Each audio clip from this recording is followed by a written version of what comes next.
All right, so Pat, our traffic guy. Welcome, folks. MJ and Roxanne. No Fester. Pat, our traffic guy, says that Fester is going to be late because of this mess on I-275 South around Bush Boulevard. And with a special traffic report, joining us here in the studio with a special traffic report is Pat. Yes, Pat. What is the deal? It is a big mess. Let me do it like Jerry Seinfeld. What is the deal? Well, not only Fester's going to be late, but a lot of people are going to be late if you have to be there at 6 because at 5:15, the roads were slippery. It was raining, and we've got a major accident with only the right lane open at Bird Street. And this is a mess. Southbound 275 has got to be backed up now to Fletcher. It's not showing that for yourself right now.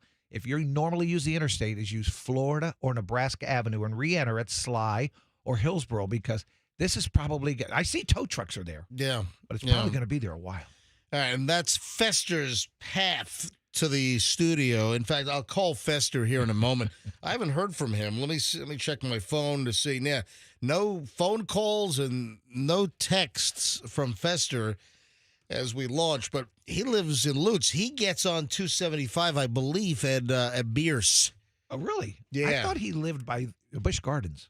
No, he lives in Lutz. Oh, wow. Okay. He lives in L.A., baby. All right. That's the Lutz area. See, I thought he lived in, like, the Carrollwood area. So how do we not know where he lives? He never invited us to his house, apparently. Guys, he's been saying he lives in Lutz. He's brought up Lutz 100,000 times since we brought the show back. Okay, well. In October of 2020, almost 4 years ago. He lives in Lutz. So you say. All right, well, we'll call him now. Yeah, so 275 South is a mess. This is before Bush Boulevard, so you're saying the actual... No, this is past Bush Boulevard. Oh, it's past South Bush? Of Bush okay, at Bird Street. So at Bird? At Bird, right. So essentially, you're getting Flip the Bird today. If you're a 275 South traveler, you're getting Flip the Bird. You know, coming in this morning, people don't slow down in this rain. Well, and I was about to bring that up in that this is probably wet road met by a driver driving too fast for conditions. And then how many cars are involved? Do we know? It's still dark. It's hard to see. All we see is headlights and flashing lights. And we even have some emergency vehicles on the northbound side, so they need a lot of help there. Yeah, so I can't tell. And then we have another accident at Howard and Armenia northbound, which was blocking a lane. Oh, great. So, all right, anyway. From the airport, northbound. Hey, I'm going to call Fester now and see, where he is, if he's all jammed up, because this could add, 20, 30 minutes to your situation. A minimum. Yeah, because you have to squeeze by in the right lane. So it's down to one lane, and here we are at 6:03, and you got a mess on 275 South at Bird because somebody, most likely, oh, MJ, don't cast aspersions. I'm going to guess that some dick was driving too fast. Hydroplane. And exactly, with probably maybe standing water. Maybe we're dealing with a hydroplaning situation. Whatever. I don't know how many cars are involved. All I know is this is going to mess people's day up. We had the story yesterday that by 8:36, if you're going to have a bad day. I'm going to tell you right now that we've got folks that are having a bad day. 6 a.m. already knowing they're going to have a bad day. I hope Fester isn't one of those people. Well, Fester's going to be, clearly caught in this because he's not here. It's, 4 minutes in. All right. Hey, Pat, thank you, buddy. You're welcome. Thank you. And keeping you updated. I'm Pat George, by the way. Well, thank you very much. That's how you sign out. Thank you very Hey, later on, I got to bring you back because, and this is very ironic, our traffic guy, Pat George, is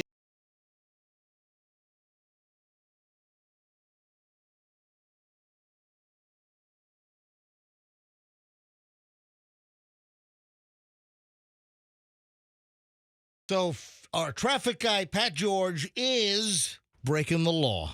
And I've got a little discussion I got to have with you. This is a good one. Yeah. So our traffic guy, Pat George, is breaking the law, and we'll discuss this later on. Just wait for your summonsing. So he doesn't know how he's breaking the law? This is an ambush? Clearly not.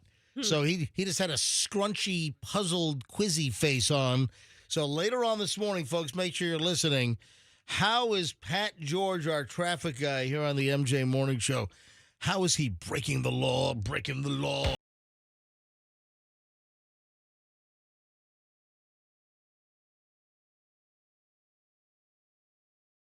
Yeah, nothing like a little Judas Priest to get you going. All right, Fester's on the hotline.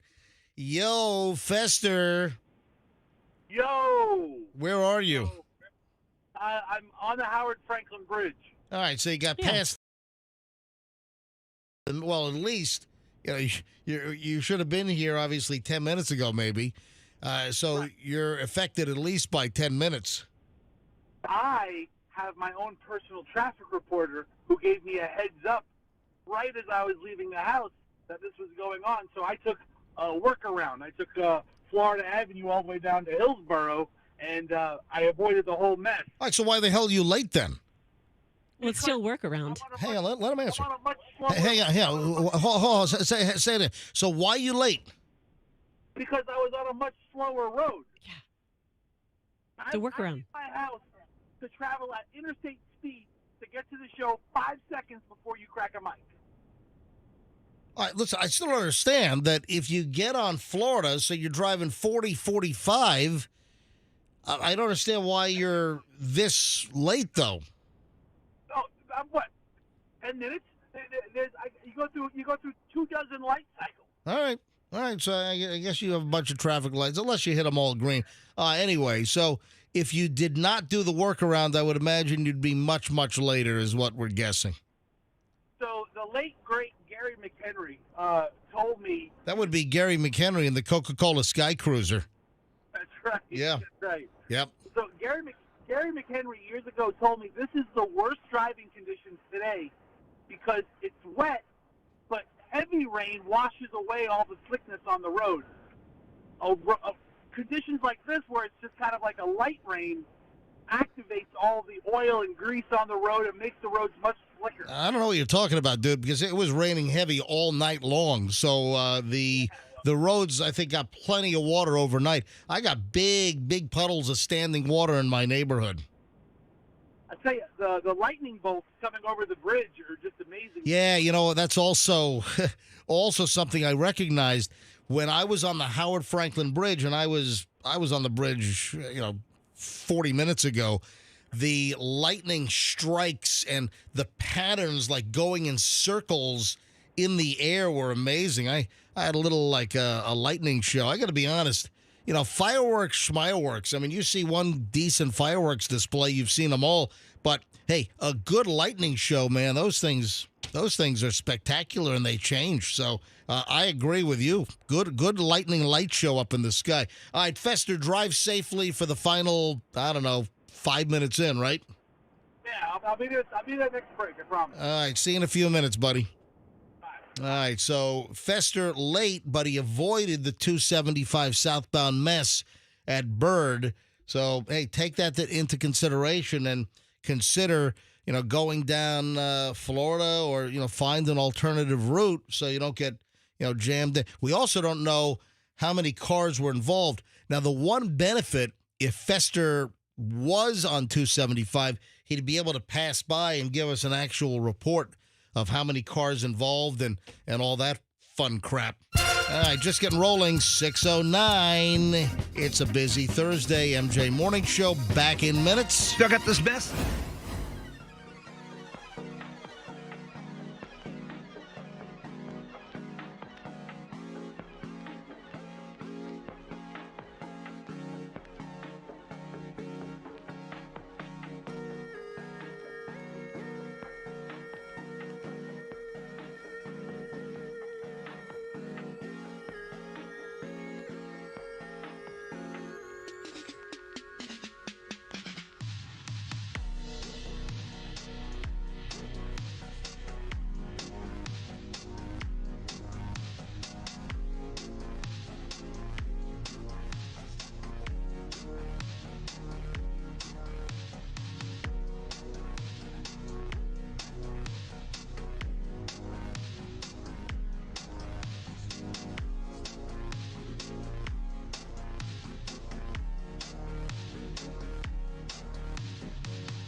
The 275 problems.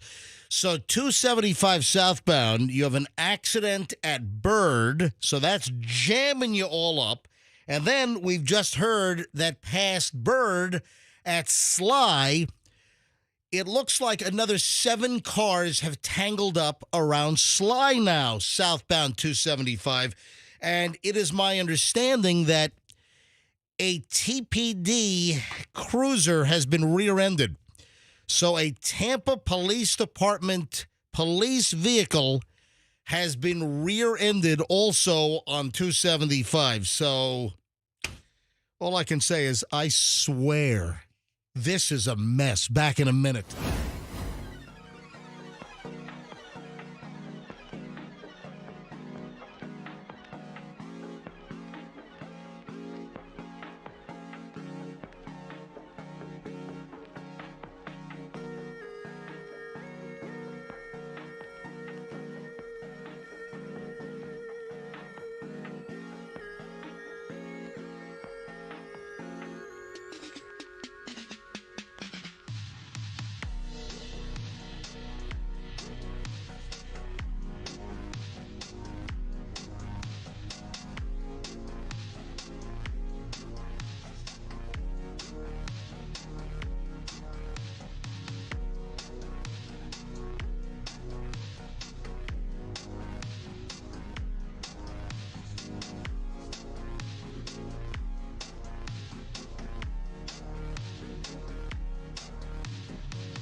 safely and soundly here in the studio.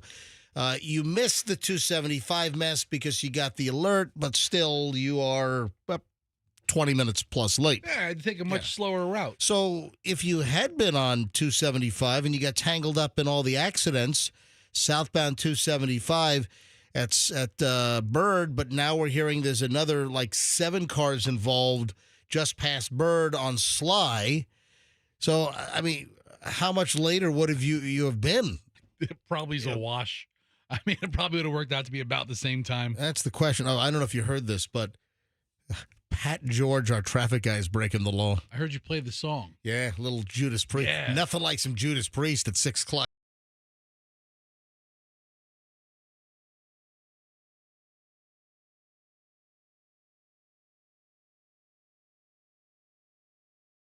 Man, little Judas Priest. So this is going to be a big revelation. And you know what? This is going to be, I think, very enlightening. This is going to open up the eyes of many individuals.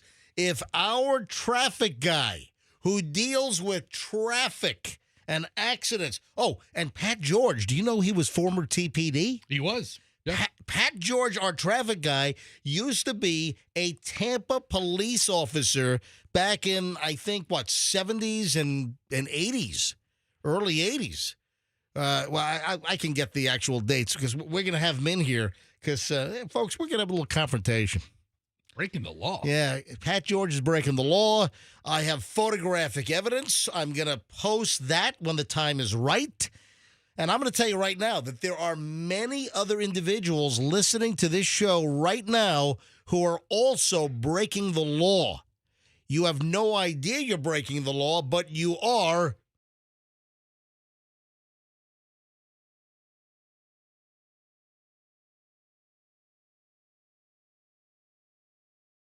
Coming up later on during the show, whenever I feel like it, sometime in the 7 o'clock hour, probably near the beginning of our long chunk where we start an hour and 20 minutes of nonstop MJ.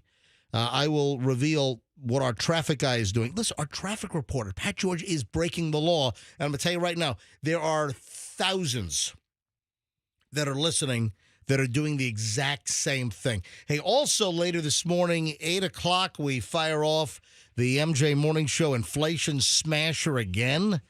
Very good reception on this so far. I mean, people are excited to play. You listen to the program. We'll tell you when to call in. I'll give you the cue. Hey, call in. I'll tell you what number to be. And if you are the correct caller, you get to play the Inflation Smasher. We fire up the machine. You tell us when to smash the glass, and you get the cash amount behind the glass, and we're smashing the crap out of high prices and inflation with the MJ Morning Show Inflation Smasher. So it's on the way. Very exciting. All right, we have another one of these dopey social media, health pushes. And, we've talked about this numerous times where people are finding these videos on either Instagram Reels or, the idiotic TikTok, and people are taking medical advice or they're taking health advice. And listen, if someone's shooting a video and they're showing you how to do some lunges or some sprints or crunches or whatever, hey, here's a cool video on how you could use your sofa and you could do some crunches and you don't need to go to the gym. Listen, as long as it doesn't look like you're going to hurt yourself. Yeah, it's pretty good information, I guess. I'm sure there's some good information out there. However, there's been just an influx in this spate of digital media content on social media where people are suggesting whipping up these homebrew elixirs and what was that? What was that? Just stupid medical. Wasn't there pour raw honey in your eye or something? That was last week or the week before that. What the F? I mean, and don't pour raw honey in your eyeball. I mean, it's just, we've had a litany of these stupid, medical remedies, suggestions, wellness videos. And it's just idiotic beyond belief. And the latest here is, and somebody tell me if they know what the hell this is. So now everyone is searching This one's from Pinterest. I guess Pinterest wants to get in on the action now. So, do you know what okra water is? Okra water. Yeah, OKRA. OKRA water. Well, I know what okra is. So now health nuts are now searching online for these videos, or the latest hack is okra water. An elixir. Listen to this.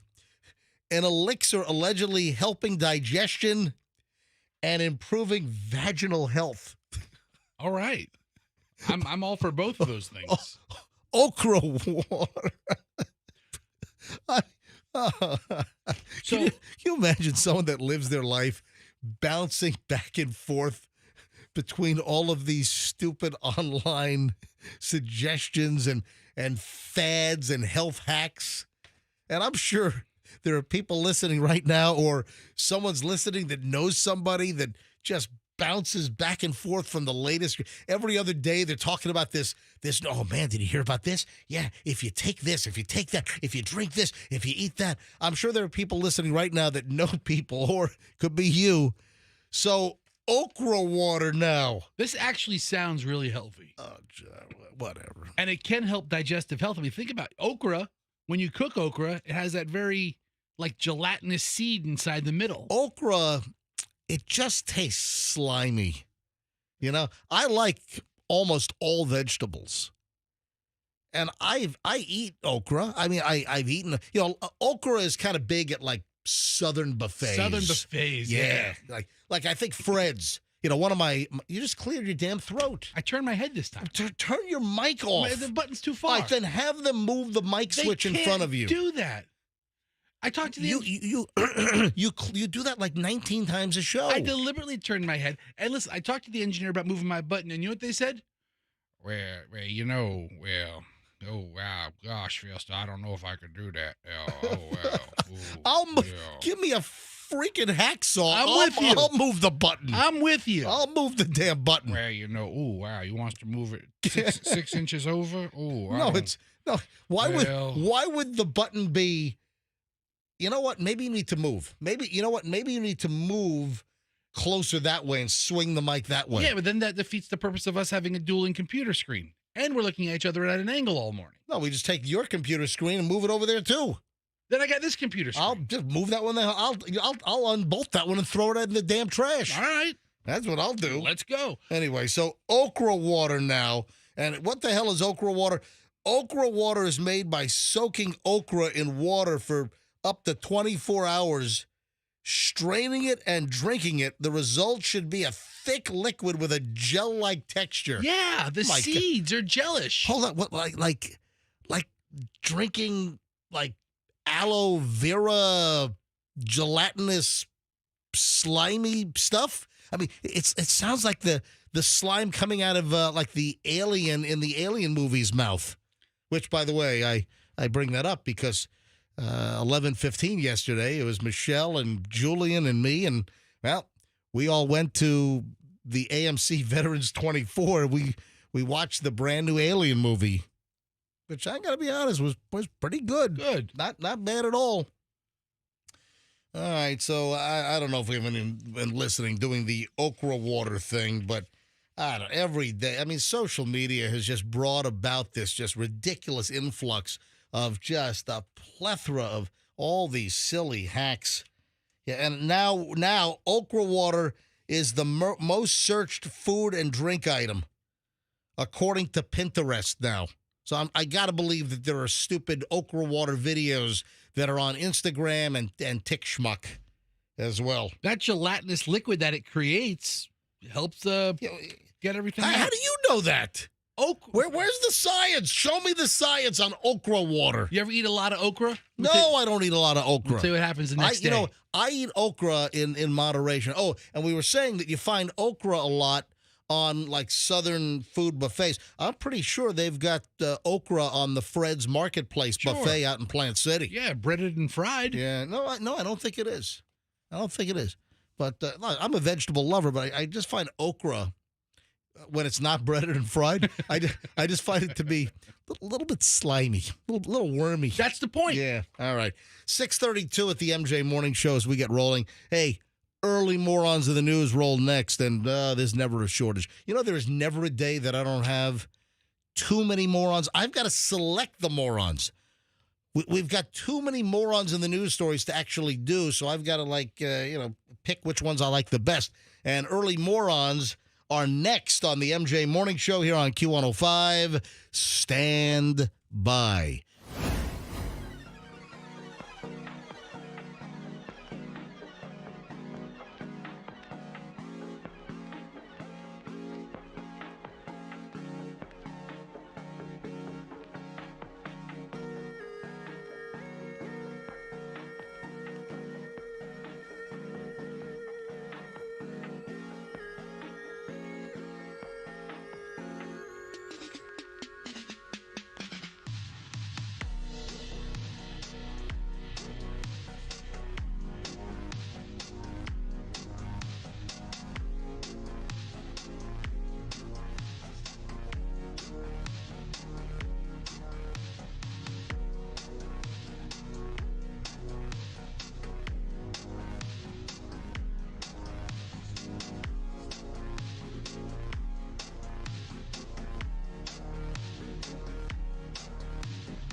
It is 6:42 at the MJ Morning Show. MJ and Fester, Roxanne, Andrew in the producer's booth this morning.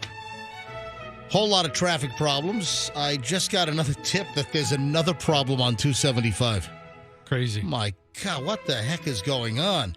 All right, so we had, let's see, the big mess on 275, the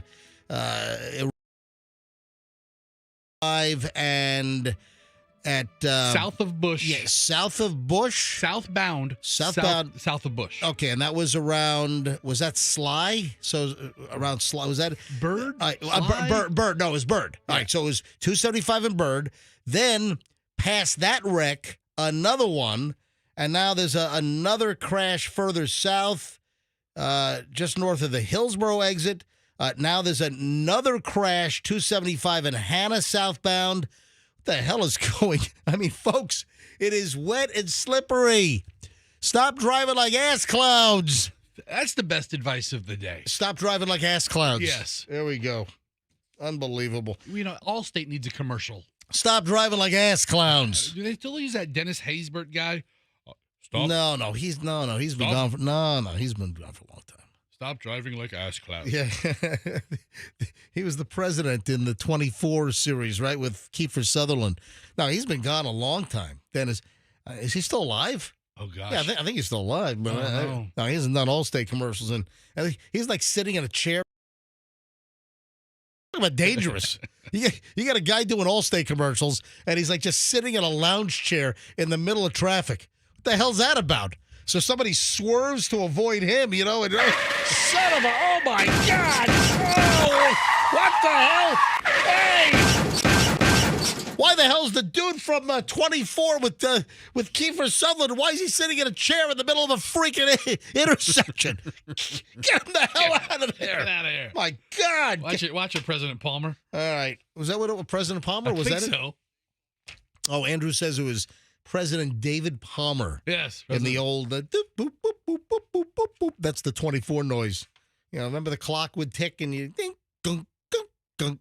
Hey, Andrew, I think we have that noise in the computer. See if you can find the 24 clock ticking. All right, early morons in the news. Listen to this, rocket surgeon. Of course, this is here in Florida. This is up near the Villages. This is Lady Lake. A guy on a shoplifting spree, thanks to the Villages News, man. They're good for a couple of good stories a week out of the Villages News.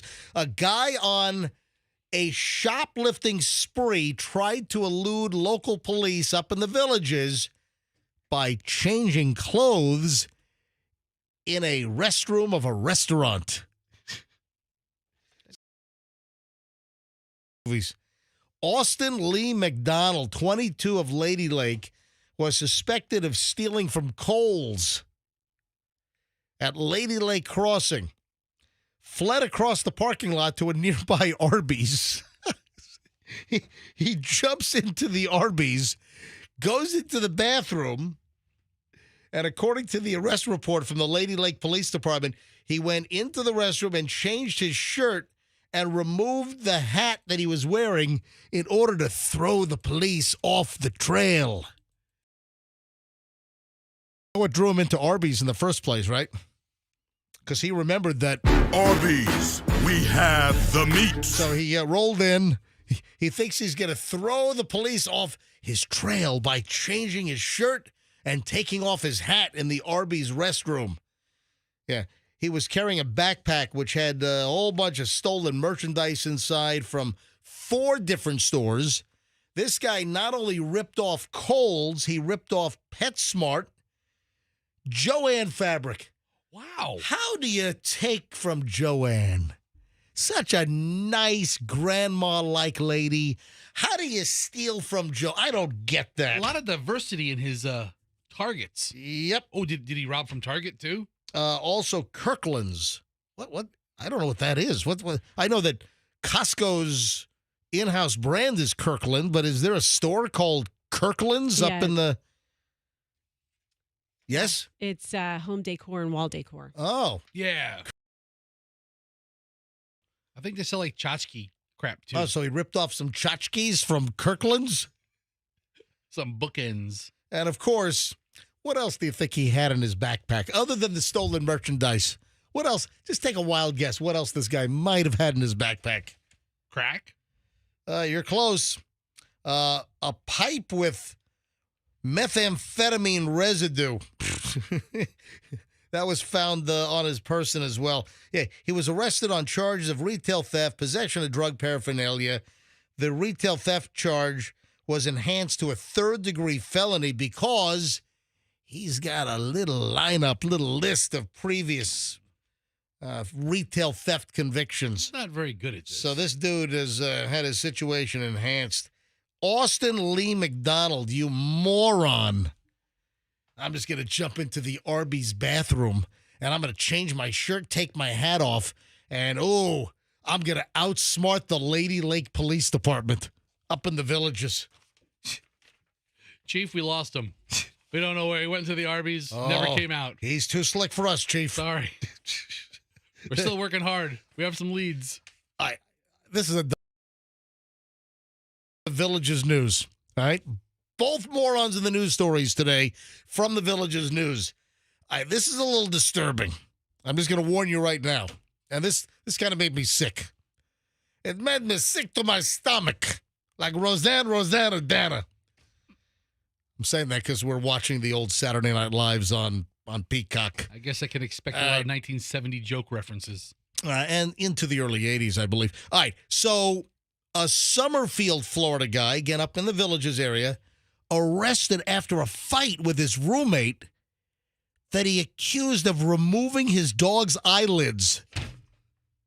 What the living... Brian Taylor, 55, was arrested on Monday night on a charge of battery in his home after an argument with his female roommate, according to the arrest report. This is from the Marion County Sheriff's Office. She was in the kitchen cooking when Taylor entered the room and accused her of removing the dog's eyelids. An argument erupted, and then Taylor spat in her face. When a deputy arrived on the scene, he determined that the dog was fine. When I first saw that we might have a situation where somebody removed a dog's eyelids, I mean, what is it, like Hannibal Lecter? It's like the worst case of animal abuse I've ever heard. Exactly. I'm like, what? I physically got ill as I was reading. The headline is, roommate arrested after altercation sparked by accusation of removing dog's eyelids. So immediately I'm thinking of the worst, that this guy really had his dog's eyelids removed. I mean, with what? With scissors? I'm like, oh my God, this is a horror show. This is this is awful. And then I find out that, according to the police, no dog eyelids were removed. Wouldn't the puppy be screaming or barking or yelping? Yes, the puppy would go, ah, ah, ah. Oh my God. Listen, any animal cruelty, man, that makes me want to just throat punch you.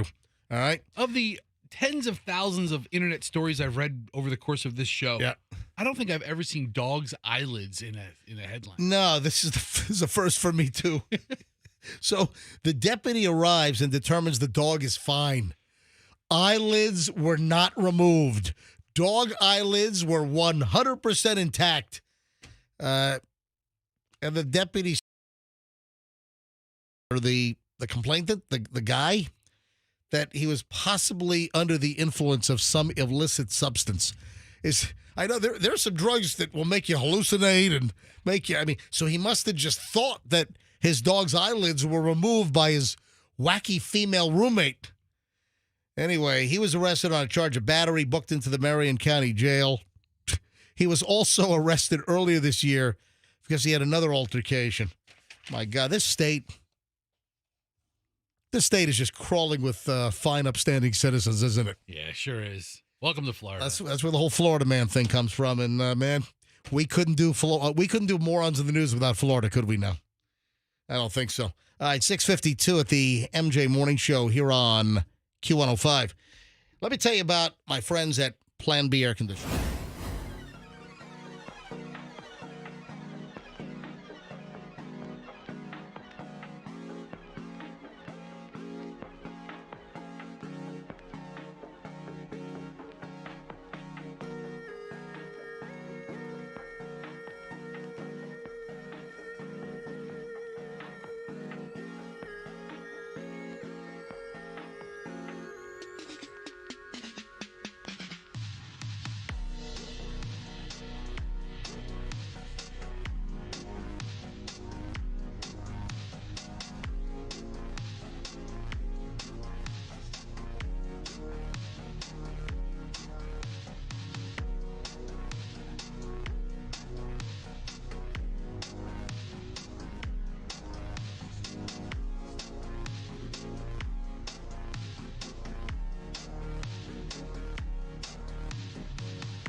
That's going to start about 7:25, and then 1 hour from now, around 8 o'clock, we're going to play the MJ Morning Show Inflation Smasher again. Your chance to call in, be the right number caller when I tell you, and you'll get to play the game, fire up the Inflation Smasher, and punch out that glass and find out how much money is behind the glass. Could be up to $1,000, nothing less than $500. The MJ Morning Show Inflation Smasher happens in an hour or so, just after 8 o'clock. And then Gino fires up the Inflation Smasher again a little after 3 o'clock every day. The Inflation Smasher is only on 104.7 FM, Q105. Just, folks, drive carefully. I mean, I'm hearing rumbles of thunder over here. We've got rain coming down in Pinellas County where we are. We have all the flashes of lightning lighting up the studio in here. And people are driving like it's a bone-dry day with great sticky traction on their tires. Don't be a literal schmuck on wheels. Don't be a schmuck on wheels. Literally. Oh, quite literally. Look at this. The whole Tampa Bay area Most. Oh well. Well, no, it's not. You've got giant like right now. It looks like there's a big swath through Pinellas County. Yeah, there's a nasty cell sitting right on top of the Howard Franklin Bridge right now, and the Gandy. Hey, I don't know what weather you're looking at. Let me bring up my radar scope. That's my app on my phone, which I like. Yeah, right now you got a nasty chunk of rain right over the Howard Franklin Bridge, Gandy as well. Parts of the Gandy. You look around the Tampa Bay area, you got some spots that are not getting hit with rain right now, but like right now, South Tampa, I'm not seeing anything over. It's like just edging on to the west side of the South Tampa Peninsula, like 275, where the Howard Franklin Bridge begins. So it's about to roll into South Tampa right now. You got a giant chunk about through mid Pinellas County. Look, you're gonna have delays. Drive slowly. Good days, we've got crappy drivers that cause accidents. So what the hell happens when we have a lousy day with lousy weather right in the middle of morning drive? And that's what has given us, 3 or 4 problems already on 275. That's screwing up people's day. I mean, I almost got run over on Sunday. Like, hold on, while you're walking? Yes. I had a car come so close to me, I felt the side view mirror brush by my shirt sleeve. And the guy was freaking oblivious. He was driving a Mercedes of Tampa courtesy car, by the way, because they had the... Very courteous. I'm telling you right now. So his car's probably the shop because he ran over some other pedestrian. Yeah, I know why your car's in the shop, sir, driving like that. On his regular Mercedes because he ran somebody over. Now, you know what? I didn't bring this up on Monday's show. Here it's Thursday. I just, very on top of a near-death experience. Now, seriously, this is Sunday morning, and what time was it? Like 10 a.m., like 9:45 or 10 a.m. It's Sunday morning, and I'm walking on Cleveland Street. So Cleveland is the street off of West Shore, just before you get to Kennedy Boulevard. It's right behind, it's 1 block south of Kennedy. The Intercontinental Hotel and the Urban Center, where Shula's Steakhouse used to be. Remember that? Yep. All right. So right behind there is Cleveland Street, and I'm walking up Cleveland, and I'm on the extreme left side of the road. So I make a point of, if you're a bicycle rider, you're supposed to ride with traffic on the right. If you're a pedestrian, you're supposed to walk on the left, going into oncoming traffic. I am all the way over on the street, and I mean, to the point where I'm like next to the grass, because you have a lot of areas where you don't have curbs in South Tampa. And here comes this powder blue Mercedes of Tampa Bay courtesy car, and it's an SUV, a GL, I don't know, something or other. And it's 25 miles an hour, and this guy's driving at least 45. And comes up, and literally, I think the side view mirror might have just grazed my shirt sleeve. Wow. I'm like, what the hell? So speeding almost hits me. Listen. You would have been in, like, the news. Dude. And thrown in the air. Who knows if I would have survived it. And the guy was oblivious. Then there's a part 2. But he backed up and tried to get you again? No, because as I'm doing the loop, I saw the courtesy car in the driveway of this house. Oh. So I knocked on the door. Of course he did. Damn right I did. So I knock on the door, and I'm like, was somebody just driving this Mercedes of Tampa Bay courtesy car SUV? Oh, yeah, that was me. I just went to get some breakfast at McDonald's. Oh, what do you get? And I'm like, sir, you almost ran me over. I mean, he said, I did? I didn't even see you. Well, that's a problem. That is a big freaking problem. So I was, Do you remember I joked last week that when we were going to bed one night last week, I said to Michelle, I said goodbye. And I meant to say goodnight, but I said goodbye. Yeah, this could have been it. And then I joked to Michelle, and she said, why'd you say goodbye? I said, in case I die in my sleep and you're a widow. And I was just joking around. And then here a couple of days later on Sunday, I've got some doofus. I mean, where was this guy's head? Where were his eyeballs that he almost runs me over? I'm on the left side, and he's going, straight ahead, and he should be on the right side of the road, and he almost runs me over. Probably you were out of his vision there. Were you wearing? He was driving in the middle of the road and more over toward the left. I don't know. What was I wearing? Well, I was wearing my cloak of invisibility. Well, if you were wearing like black, you could have like blended in with the asphalt. No. I'm wearing. Well, listen to the thunder. We got some hit. I don't know if the mics are picking this up, but the whole building is rattling. Yeah, our whole building's rattling here. It's like Imagine Dragons. Thunder, thunder, thunder, lightning, then the thunder, thunder, thunder, thunder, thunder, light. Love that song. Anyway, so I was almost mowed over by some jackwagon. Did I say he was driving a Mercedes of Tampa Bay courtesy vehicle? And he wasn't driving very courteously. All right, so listen to this. Listen to this. Would you call Mercedes of Tampa? So listen, complain about him? No, I did not. I did not. Listen, I was very courteous. Unlike unlike the guy driving the courtesy car. He was not courteous. But I was very courteous, and I said, hey, I just want to let you know that you almost ran me over. I'm just walking. I'm a pedestrian. He's like, oh, I didn't even see you. I'm sorry. I'm so sorry. That won't happen again. And then as he's closing the door, I hear him say, honey, I almost ran some guy over. As he's closing the door, I hear him in the kitchen because he just brought bags of McDonald's breakfast back. So that's my near-death experience from last Sunday morning. And you didn't ask him what he got from McDonald's. I did not.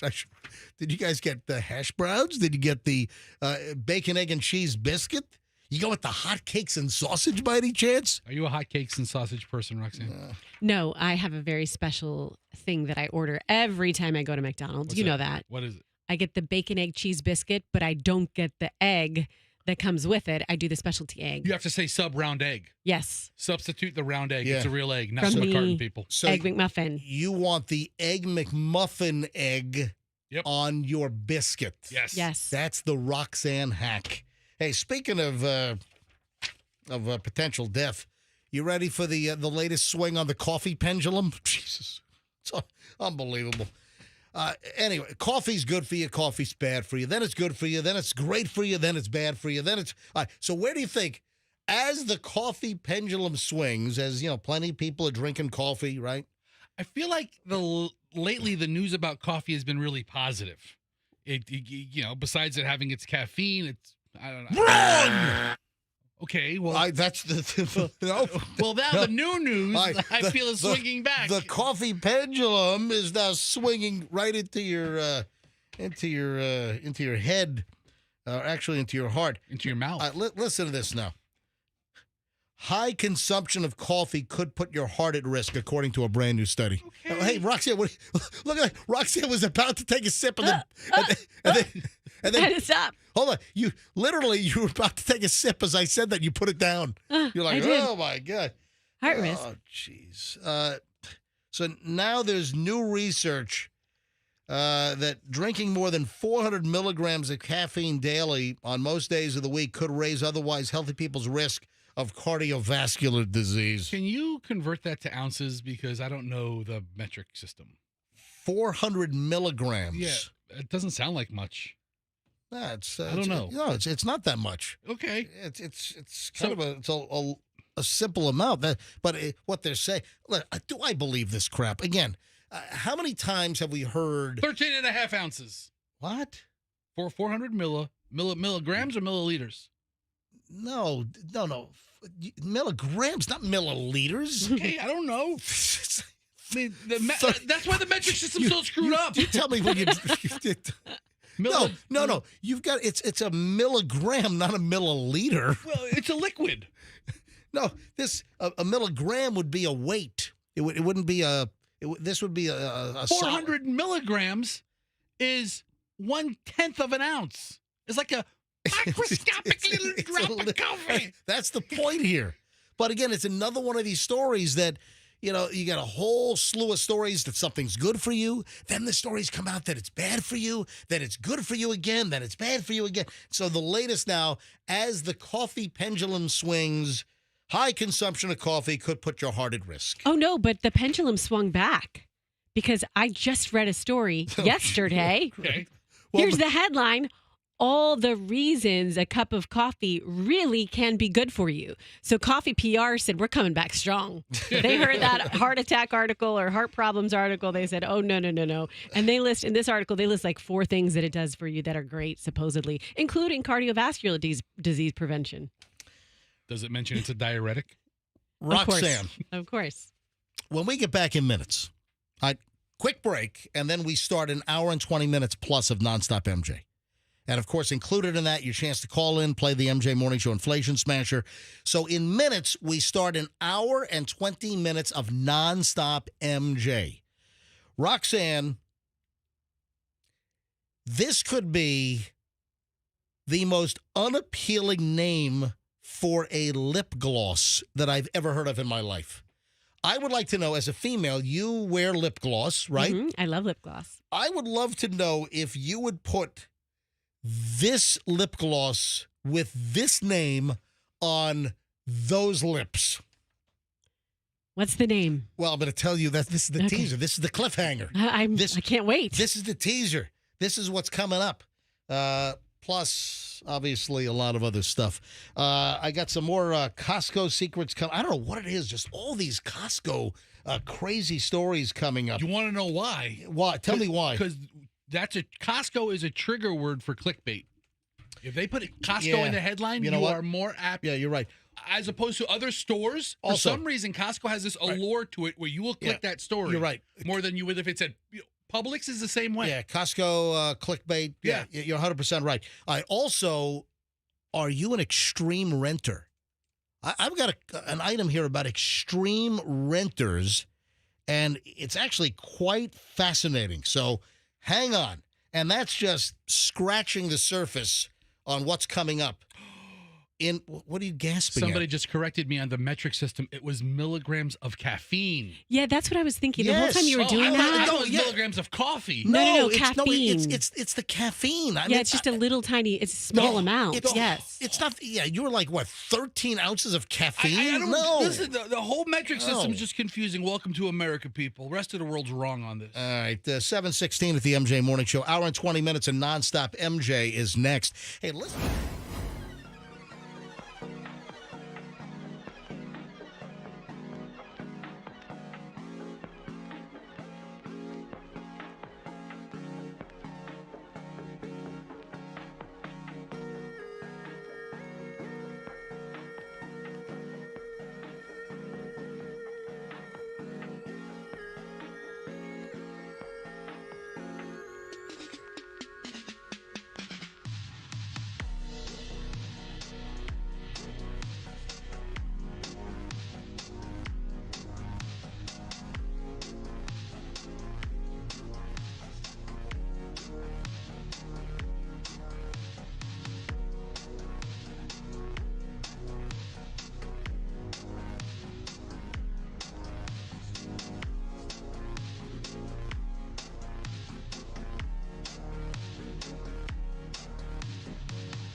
7:26 exactly at the MJ Morning Show, and boom, just like that, we start an hour and 20 minutes of nonstop MJ right now. No one else does this. For the next hour and 20 minutes plus, no music, no commercials, nonstop MJ Morning Show content. And if you're the right caller, you get to play the Inflation Smasher. We're smashing the crap out of high prices and inflation. You got a chance to win up to $1,000. Nothing less than $500 when you play the game, and you could be the next contestant just after 8 o'clock here on the MJ Morning Show. Stand by. Roxanne, you are a lip gloss user. Do you have stuff on your lips right now? I think I have. I think I put some, not Vaseline, but Aquaphor on my lips before I left. You today. think, or you did? I mean, do you have short-term memory loss? No, I mean, I know I did, but I don't know if I put more lip gloss on. But I probably do have short-term memory loss as well. Stress will do that to you. Thankfully. Thankfully, Roxanne has a really short memory. Yeah, exactly. It actually helps around here. Would you put a lip gloss on your lips called Yellow Discharge? God.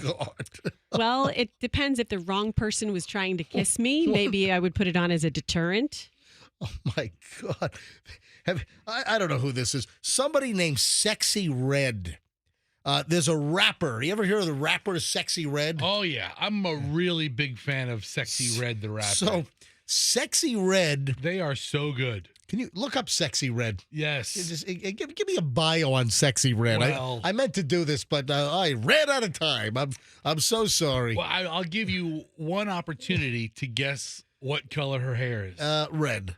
Yes. So there's a rapper named Sexy Red, and she is launching a brand of cosmetics and glosses. It's called Northside Princess. And in the Northside Princess line, one of the lip glosses is called Yellow Discharge. Oh, I'm reading the list now, and it's worse than all of that. There's more. It's much worse. But wait, there's more. So Yellow Discharge is the most appropriate name, or the most least offensive name? Yes, it is, actually. Yeah. I think that's the least offensive name. All right, Roxanne, I would. I mean, this is like next level disgusting. Roxanne, I would like you to read the names. I would like you to read the names. No. I would like for me to read the names. This is great. Go for it. I started with, I think, the least offensive lip gloss. Yeah, that is the least offensive. Yellow Discharge. There's also gonorrhea. Okay. Which I don't know what color that is. Or flavor. Well, I would think that the Yellow Discharge might come from the gonorrhea.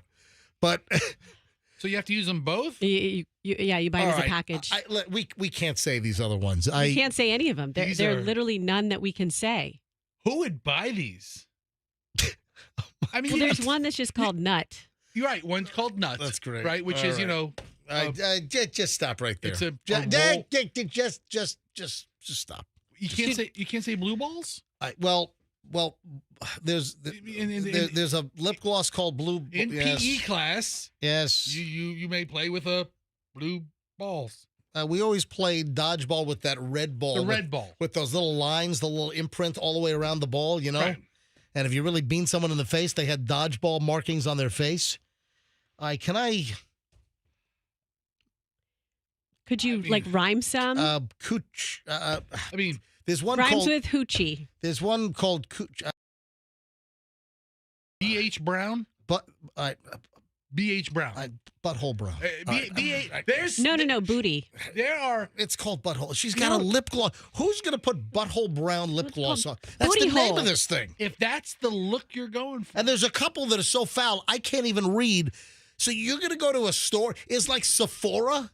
Are they gonna have a Sexy Red Northside Princess lip gloss counter and you get to see all these names? Hello, sir. Welcome to Sephora. There's one called Sex on My Blank, and I don't want to. I don't want to say what it is. You know what? No. No, stop.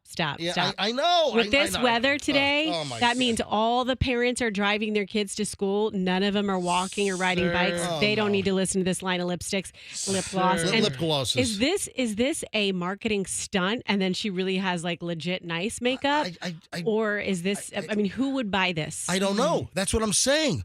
Is Sephora and other like cosmetic, are they going to stock this stuff? Welcome to Ulta Beauty, sir. How can I help you? What can I help you find today, sir? I know. Yes, I'm looking for some yellow discharge to put on my lips. Oh, sir, we're all out of yellow discharge, but we just got All a right, shipment of butthole brown. All right, stop. Okay. I mean, Just me and awful. I have one group of friends, and Yeah. we're pretty like, risque jokes. We're pretty Whoa. raunchy behind the scenes, how we talk, as girls are. Yeah. And we like to get each other gag gifts, funny stuff. This would not make it to one of the gag gifts. This would not. This is next level disgusting. Oh, you wouldn't get your friend a stick of gonorrhea? No,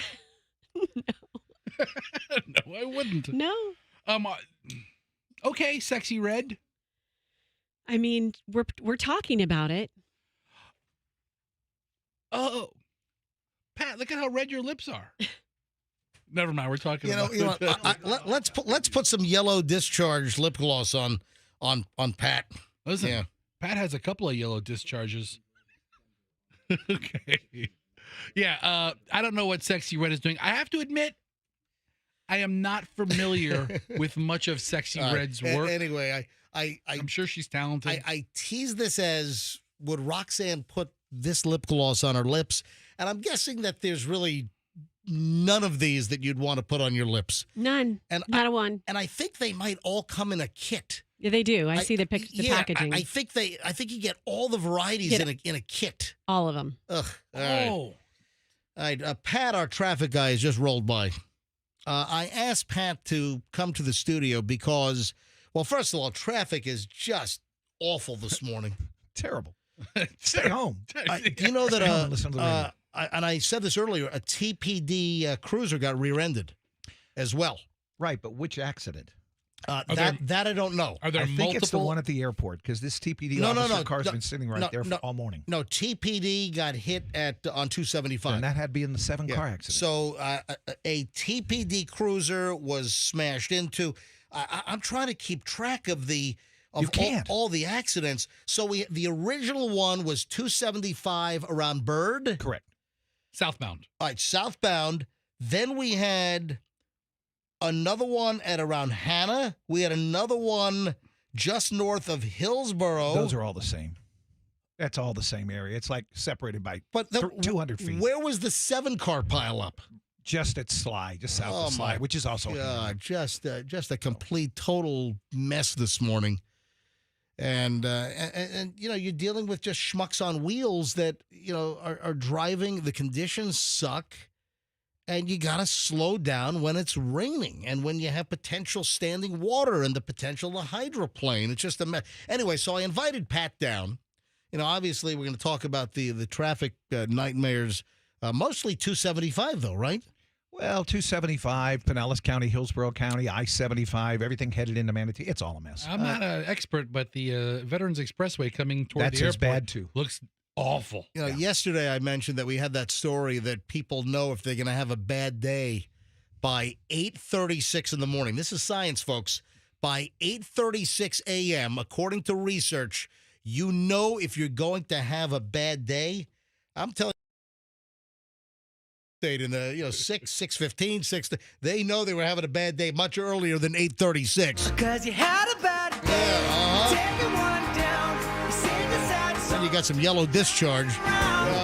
So, all right, now Pat, I invited you down because I teased something earlier when you were with us at 6 a.m. Correct. Right at the beginning of the show today, Pat came down to talk about the 275, the first accident, and I kind of broadsided Pat. Live on the air, I said, Pat, our traffic guy's breaking the law. Do you really want to go here? Yes, I do. Really? Oh, all right. Yep.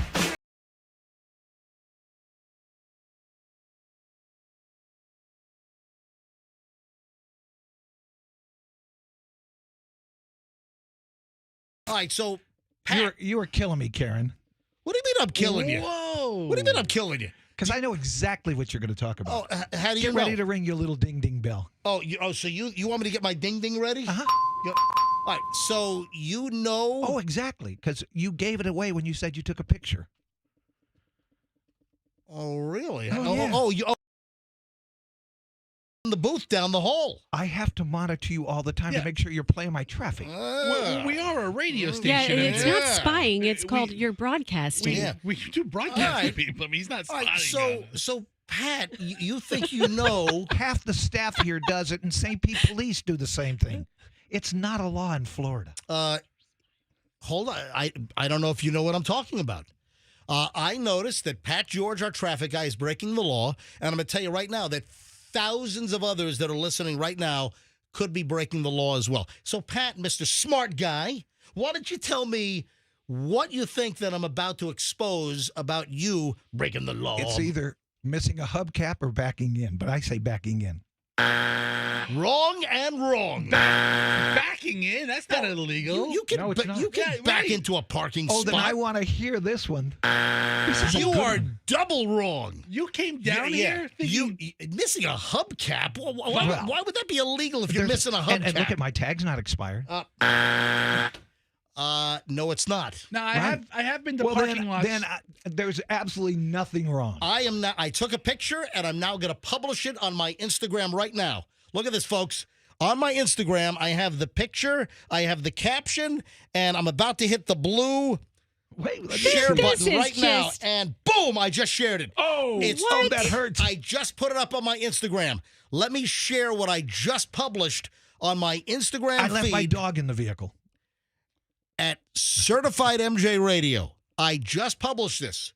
Certified MJ Radio What the hell on is it? Instagram. I took a picture of Pat's license plate, so you were close. I did blur everything out, Okay. so I didn't publish. Okay. See, I blurred you out. All right. Let me read the caption. This is MJ Morning Show traffic reporter Pat George's car. He is breaking the law with too much of his license plate covered by the plate frame, according to Florida statute 320.061. In Pat's case, the state and county are both obstructed by the car dealer frame. That Okay. Pat, they will pull you over for that. Okay. All Let right. me. That's probable Never- cause right there, Pat. Never have I ever heard of more of a Karen. Dude, this Ever. Ever. Okay. This is And to not, post it this and is- to ambush him. this is Oh. not me. No. This is not me. The posting is you. You just posted it. I just had a friend that got pulled over last week for an actual car dealer frame with the car dealer's name, and the car dealer frame covers too much of the license plate. So the state of Florida on top and the county underneath were both obstructed by the frame. Don't call me a No, Karen. I'm pointing something out. A good friend of mine called me last week and said, "You're not going to believe this. I got pulled over and got a ticket for obstruction of license They plate." gave a ticket? They Got- gave got a warning? Got a ticket by a FHP trooper Oh. for the license plate being obstructed. Your friend probably didn't mention they were driving 25 miles over the speed limit. They were doing 108 in a 65, but that's neither here nor there. That's not here nor there. How dare you call me a Karen? This is Karen behavior. This is a public service announcement. I didn't come up with the law. He cites the statute. I'm telling you, I'm trying to help people out. Pat, Okay. Let me back your up. license plate frame, this is not me. I didn't never come up even. with. I just received that car on Sunday from my son out of Fort Walton Beach. He gave me that car. I haven't even looked at the back of my vehicle. I'm telling you right So now. I appreciate that. Okay. See, I'm helping you out. Folks, here's the deal. If your license plate frame, whether it's a dealer frame or whether you have one of those little cutesy frames, or you got a Gators frame or a Seminoles frame or a Buccaneers frame, if too much of your license plate, like myflorida.com is covered, or Florida or the county underneath, if it's covered up, then you can be pulled over. It's a violation of Florida statute. And I'm bringing this up because I just noticed your car this morning, and my friend got pulled over last week and was cited. Well, I appreciate that. So so what's going on now? I will go look at it. Yeah, or Andrew, go ahead. One of our old engineer, John McMartin, got tickets for that. And tell the story. I don't remember the full story. I remember he was headed to a football game, and he got pulled over for it. Yeah, like 25 years ago, our old engineer, John McMartin, super great guy, he had a New York Giants. That's a violation in itself. Yeah. Right. So he was pulled over. It's not 25 years ago, but it was a while ago. He got pulled over also because his New York Giants football frame was covering too much of the license plate. So what's going on now is a lot of the car dealers are ordering frames that are much thinner, and they're not getting as much exposure, like the name of the dealership and the phone number. All that has to be a lot smaller because they have to make just really get right on the edge of the plate and not encroach onto the plate. So that's why Pat George, our traffic reporter,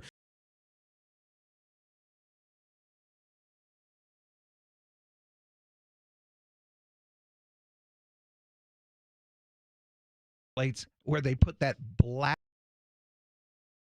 see through that. So when you do the smoked license plate, when you put that smoked license plate cover on, that is also illegal. Again, that falls under Florida statute 320.061. Any kind of obstruction, altering, and then if you want to hear about some real devious stuff, there's something you can do to your plates. I think there's a spray. Screws up like the red light cameras and the toll cameras so they can't get a picture of your plate. Dude, that's what I want to get on my plate. Okay. There's another one on an automatic hinge where it drops and goes up and down when you want. Oh, yeah, that's big up in the Northeast. So if you want to really commit a crime, I've got some good information. No, seriously, it's like a James Bond deal. Yeah, hold on, real. just let me expand on that for a second. There are people that have been caught.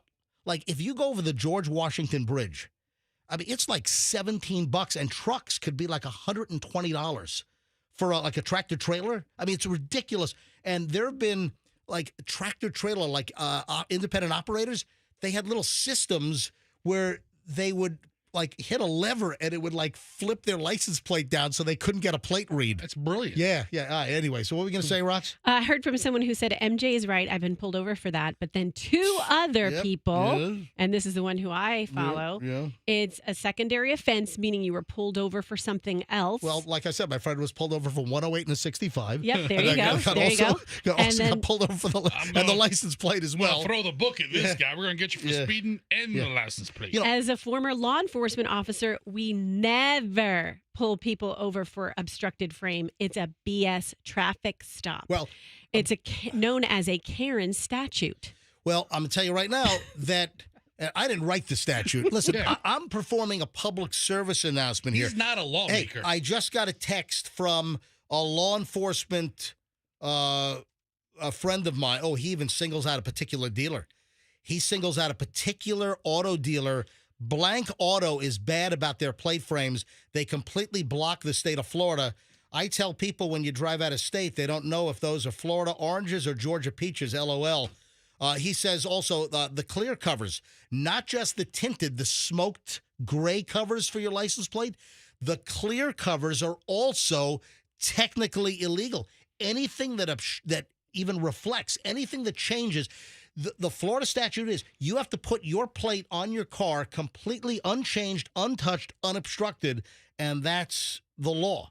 And again, it affects the toll booth plazas, the red light cameras, with some of these frames, and you can be pulled over for this. Well, I'm going to go get a screwdriver right now, and I'm going to go take it off. Are you happy? Appreciate that, but I really thought it was a backing in. And he alerted you by letting all of his IG users know as well. He's passing on the information to the people. I don't even know what that frame says. I'm going to find out when I take it off. MJ Morning Show for the people. There you go. All right? Exactly. All right. So I posted the picture of Pat's license plate. What does it say around it? It's some motorsport company. Yeah, it's F&M Motorsports. That's the plate cover on your car now. Okay. And you just got this car from your son. Yeah, he just gave it to me on Sunday. Oh, look at that. Here you go, Dad. The image is posted. It's on my Instagram. If you want to see it, and I even cite the statute. It's on my Instagram, Certified MJ Radio. That's Certified MJ Radio on Instagram. Give me a follow if you don't. I am mildly disappointed in you. Why are you mildly disappointed in me? Because as good as Judas Priest is with breaking the law. Oh, I should have pulled Beavis and Butthead's version. Yes. Breaking the law, breaking the law, breaking the law, breaking the law. That was cool. All right. And in that scene, Beavis, or is that Butthead? No, Beavis. Who's the blonde one? I always get them confused. Sawed the other guy's finger off with a chainsaw. Yes. Beavis took off Butthead's finger. Oh, All right, can I go do traffic now? Yeah. Or you can hang out. Yeah, go ahead. Oh, incidentally, Michelle sent me a text. My lovely wife. She wants me to stop doing the Imagine Dragons. Lightning and the thunder? Yeah. Yeah. Lightning and thunder, thunder, thunder. She's like, stop it now, or I'm turning you off. My wife is threatening to turn the station because with the bad weather and the great lightning show this morning driving in, I was doing a little Imagine Dragons. Yeah, look at. Yeah. This is a great song. I'm a big fan of Imagine Dragons. Yeah. All right. So, Michelle, is it okay if I have Imagine Dragons do it? Yeah. There we go. I'm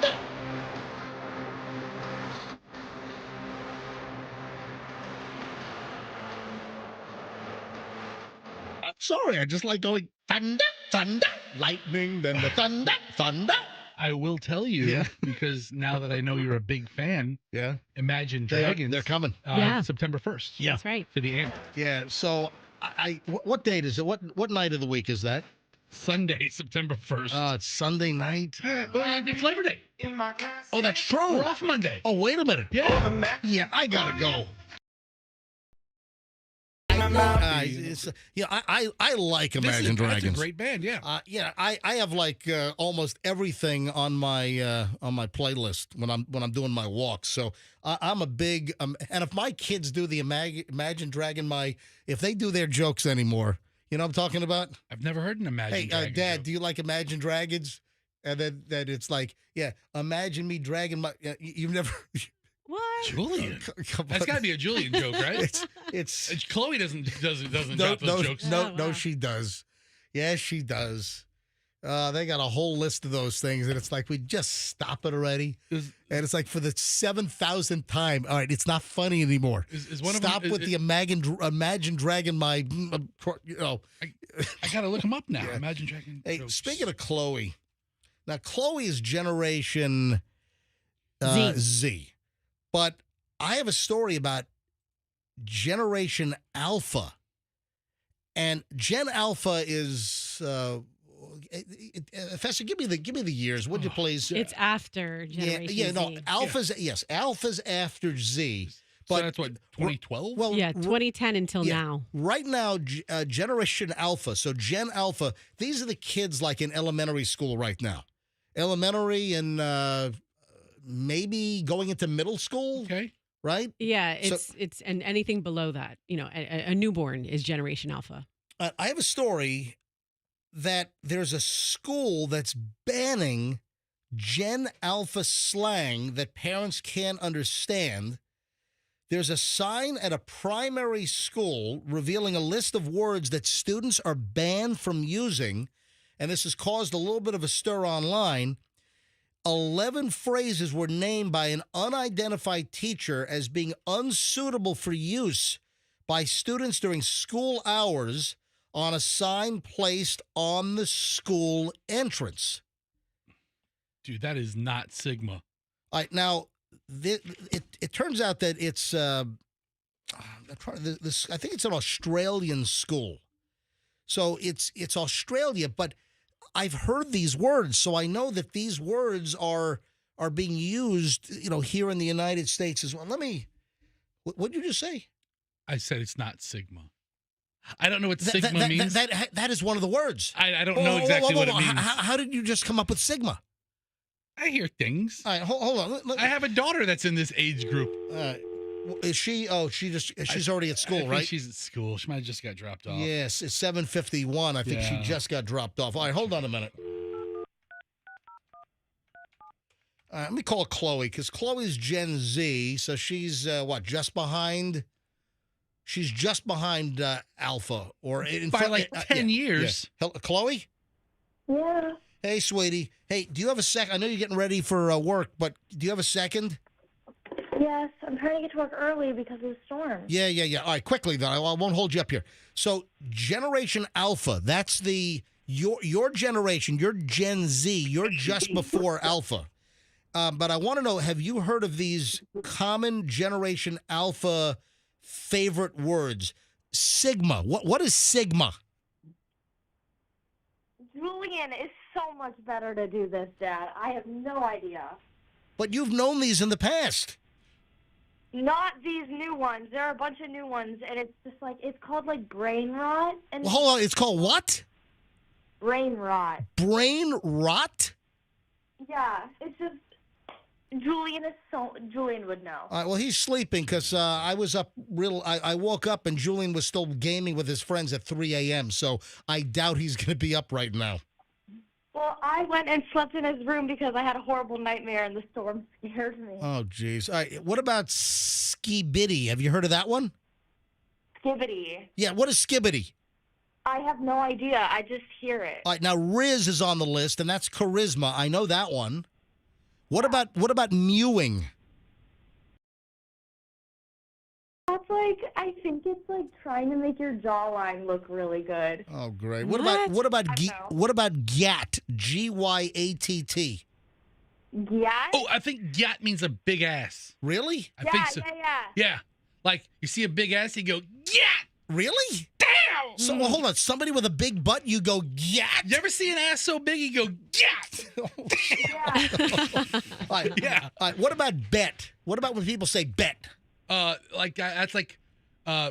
a fact. That's a fact for certain, right? Yeah, challenge me, bet me. For sure.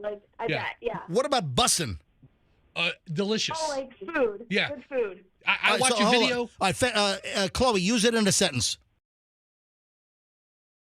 That burger I got from Five Guys last night was bussin'. Bussin'. I watch a guy who does videos on food he made in prison. Yeah. And he'll mix all prison condiments and come up with a dish that he can eat that's better than anything. And he says, ooh, that's bussin'. That's bussin'. And that's where I first heard it. So I might have started as a prison term, which has made its way to the mainstream. But bussin', right. If something's bussin', that's high praise. What about Ohio?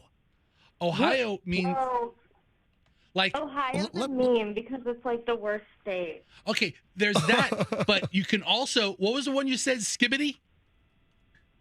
Yes, skibbity. So, there's Skibbity Ohio Riz, which is what?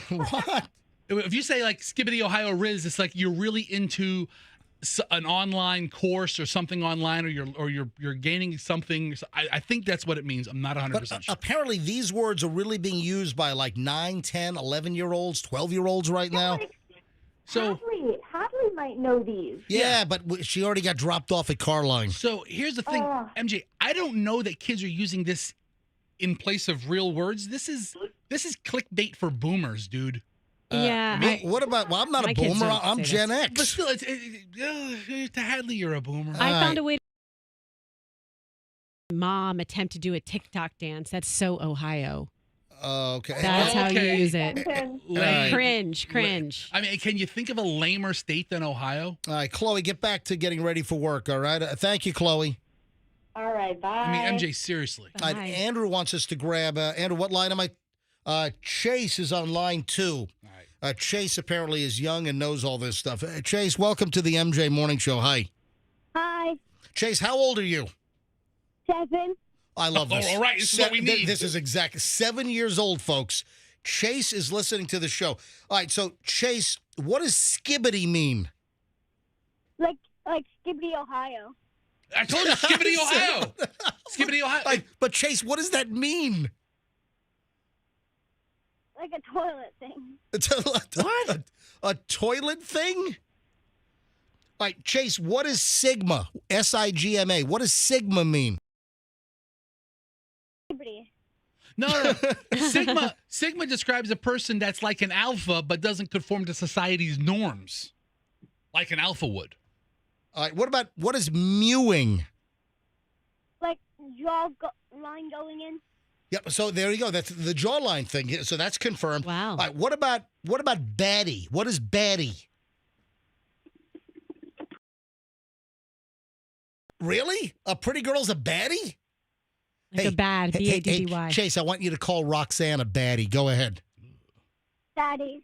Okay, there you go. Daddy, that's right. Hey, Chase, thanks for calling in. Who's driving you? Your mom or dad in the car right now? Both. Both? Yeah. Oh, look at this. Chase, All right. Chase, according to the Urban Dictionary, a baddie is a girl who's always slaying the game and always on fleek. What is fleek? On point. Yeah. But I thought that had gone away. Fleek's an older term, MJ. Yeah. Hey, Chase, thanks for calling in, buddy. Have a great day. Okay. All right, bye-bye. That's great. Hang on. Now we've got a middle school teacher calling in. All right. This is Amanda, the middle school teacher. Amanda, hi. You're on the MJ Morning Show. Hello. Hey, can you hear me? Yeah, loud and clear. Go ahead. I can hear you over the lightning, then the thunder. Thunder. All right, go ahead. I'm so excited. My kids love Imagine Dragons, and yeah. So, okay, I hear these words constantly, and then so I use them to get the class's attention because Right. I'm old, and they're like, "Oh my gosh, you're." Now, Amanda, how old are you? I'm 36. That's not old. All right, Amanda's 36 years old. 15. I'm ancient. No, you're not. All right, so you're a middle school teacher. So what grades are you teaching? Mostly just 8th grade. All right, so that's going to be what, 13, 14? Yeah. All right, so what does Sigma mean? S-I-G-M-A. So Sigma is good, and then Ohio is bad. And the skibbity, do they say skibbity Ohio? They put some of these together? They say skibbity toilet.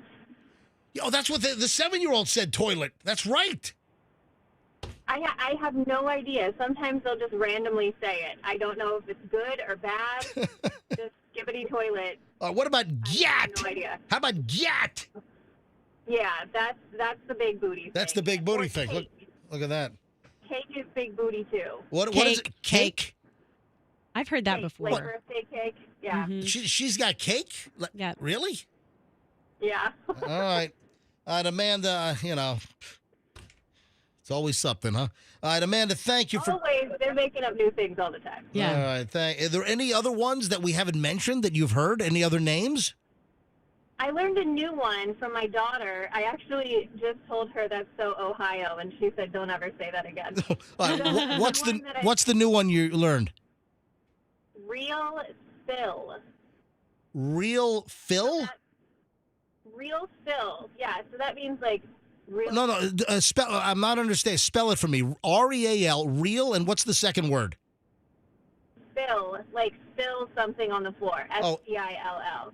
Oh, spill. S-P-I-L-L. Yeah. Spill. Real spill. Yeah. What does that mean? Like real talk. Like that was deep. Oh, wow. All right. Listen, learn something new every Yeah. day. Amanda, the middle school teacher, thank you. Where do you teach? What county? Hillsborough. Awesome. All right. Thank you, Amanda.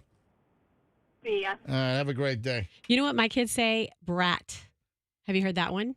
That's on the list too. And I just realized it. I've heard them say that, and I thought it was a negative connotation to one another. But Daviana said it, and she was like happy about it. She's like, I thought she called her sissy a brat. And she's like, no, I'm a brat girl. I'm brat. And it means honest, blunt, volatile, likes to party. So that's Wow. great. Look My at that. 4-year-old. Hey, speaking of school stuff, do you know how many drivers illegally passed school buses in the first freaking week of school? Remember, we talked about this. In a bunch of the counties, you have these new cameras on the school buses that will take pictures of the cars and the license plates of the cars that blow by the school buses with the red flashing lights and the stop sign out. In Hillsborough County, Sheriff Chronister revealed this information yesterday. Do you know how many drivers illegally passed Hillsborough County buses in the first week? I mean, I bet you it's a lot. I bet you it's a couple of hundred. Keep going there, smart guy. 500? Keep going, smart guy. 750? Keep going, smart guy. 825? Keep going. 1,000? Keep going. 1,200? Keep going. 1,500? Keep going. 2,000? Yes. 2,000 people? Yes. You just won the mountain climber game. So if I would have said 2001, I would have. He didn't fall off. More pricing games coming up after this. Exactly. So Hillsborough County Sheriff Chad Chronister is reminding drivers, follow the traffic laws, slow down in the school zones, and don't be an ass clown. And he said that. I think he said, don't be an ass clown. And don't drive around these school buses with the flashing lights. Do you want to be the person that runs over a third grader? What's the matter with you? And 2,000 drivers in the first week. To be exact, 2,391 warnings were issued for stop arm violations August 12th through the 15th. Are you kidding me? So they were sent in the mail? And so right now it's warning time. I got to be honest. If you blow past a red flashing lighted school bus with the stop arm, I don't think there should be a warning.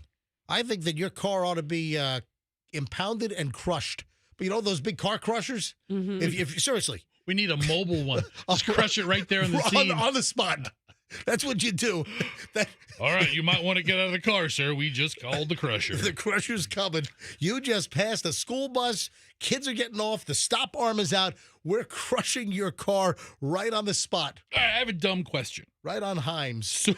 Your car is getting crushed sorry. Right on Belcher. You guys have to get on the sidewalk. We're going to crush this car. Crushed right here, right now. So, dumb question. Yeah. You're going to probably mock and belittle me for even asking. That's not my style. I don't think it is, but it might happen. What is the rules for stopping for a school bus? Like, if there's a grass median, do I have to stop? Or if there's a median strip, you don't have to stop. Like a concrete median it's the same thing with the emergency vehicles. If you've got an actual median strip, like the curbed concrete median strip, then you don't have to stop, according to my understanding. But if it's like a median lane or that weird turn lane, like a two-lane road and the one-lane turn lane where everybody kind of shares it, you have to stop. I'm not picturing your description. Yeah. Two lanes going one way, 2 lanes going the other way, and then there's that one pull-in lane to turn off. The suicide lane is what the middle thing. It's called a suicide lane? If there's no median, you got to stop. Okay. Yeah, you got to stop. I've never heard it called a suicide lane before. Stop. Anyway, so here's the deal. Starting September 12th in Hillsborough County, that's when you're going to start getting ticketed. And I'll tell you what, if I were making, I'd have your car crushed on the spot. I would have had no grace period. If I were running things around here, I would have had no grace period. I don't care if it's the first week, and I wouldn't crush your car immediately on the spot, even the first week of school, if you're passing a school bus with the flashing lights and the stop arm out. That right there is why I didn't vote for you for sheriff. That's where you lost me on the whole platform. Like, you know what? I mean, the sheriff has some compassion, gives a little warning period, and then he drops the hammer. 8:04 at the MJ Morning Show. Hey, I want to do something with the phones quickly here before I do the contest. So hold on. We're going to do the inflation smasher. It's any time after 8 o'clock. So give me a few minutes here. So I will do the inflation smasher in just a matter of moments. I want to play a fun game here. And it includes the callers, but I want to see how quickly Andrew's able to bring up the songs. I saw this story, and I just laughed out loud. I'm sorry. A man was hospitalized. This guy was beaten up and had to be hospitalized in a Providence, Rhode Island bar over his jukebox music selection. People in the bar did not like the song he put on the jukebox, so they beat him up and put him in the hospital. Listen to this. A man was hospitalized with a possible broken jaw in Providence early Tuesday morning. According to police, the victim said that he'd been dragged out of the bar and beaten up over his song selection at the Jukebox. Wow. Police responded to, location in Providence. No, I don't know where the hell this is. An assault shortly after 1 a.m. on Tuesday morning.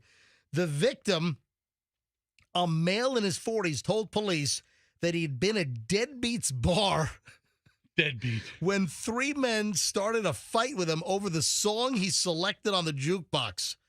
According to the victim, the suspects, white males in their 30s, dragged him outside of the bar and began assaulting him. Police said they observed a cut on the victim's chin. He was still bleeding, severe swelling on the right side of his face.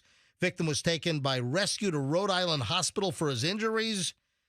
But what's missing in the story, it doesn't say what song he selected. It's the most important part. Of course it is.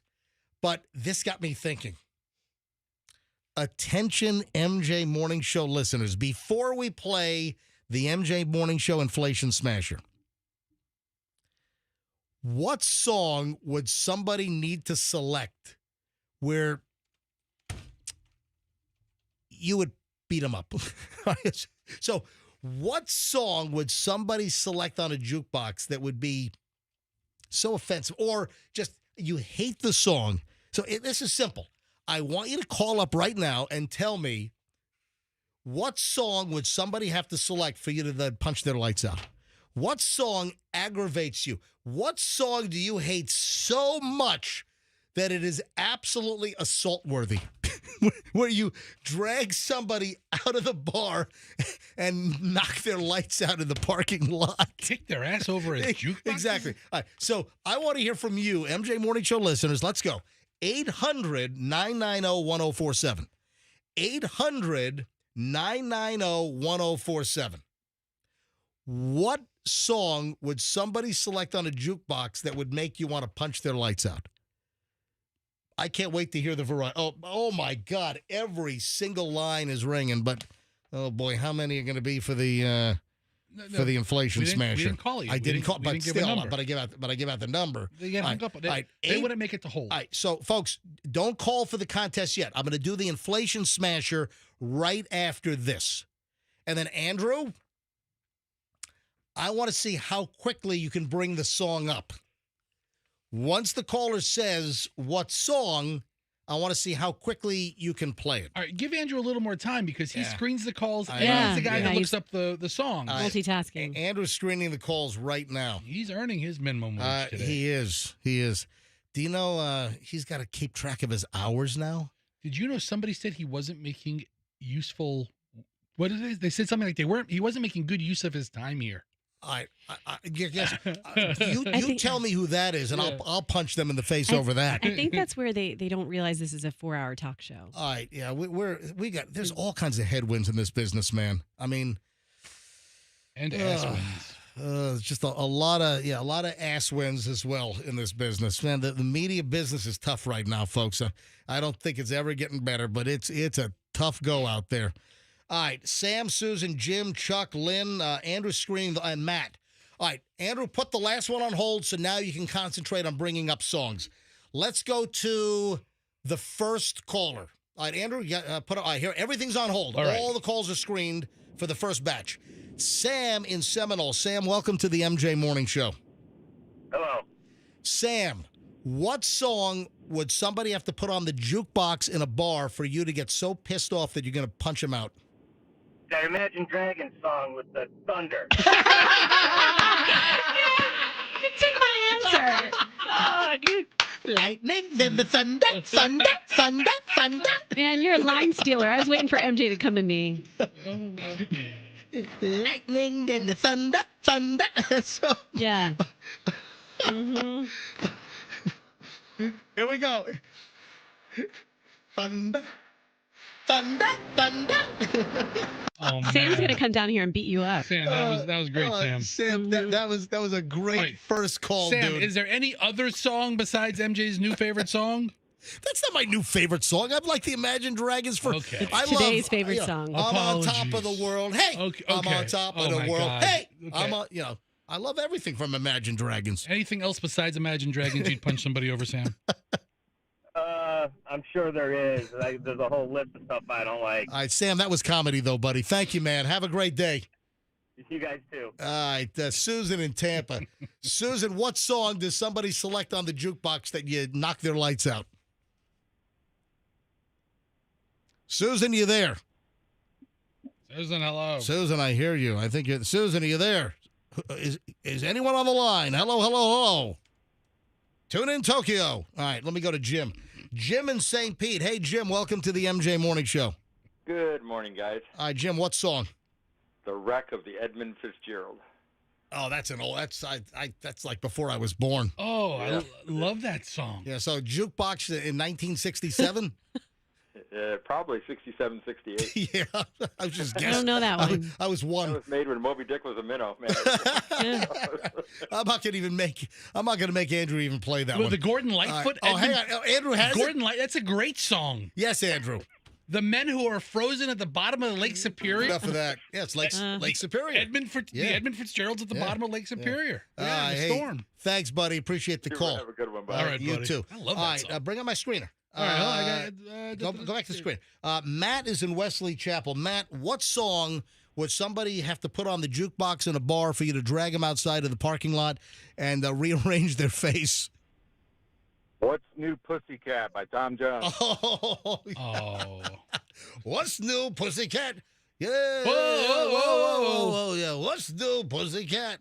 Yeah, that's another. What was that? That's before I was born, I think. It was sometime in the mid '60s. Yeah. Is that even in our system, Andrew? No, it's not going to be in the system. Hey, thanks for the call. Lynn is in Largo. A few more of these.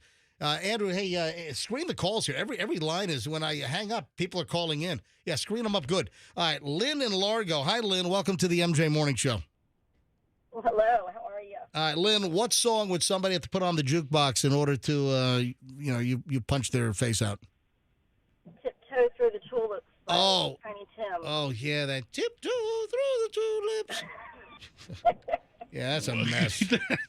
Yeah. Yeah, that sucks. Well, all these songs. Yeah, we're getting a lot of older songs. Yeah, here. coming from except for Imagine Dragons, the first caller. Well, he was a joke. Yeah. Hey, thanks, Lynn. Chuck is in Tampa. Hi, Chuck. Welcome to the MJ Morning Show.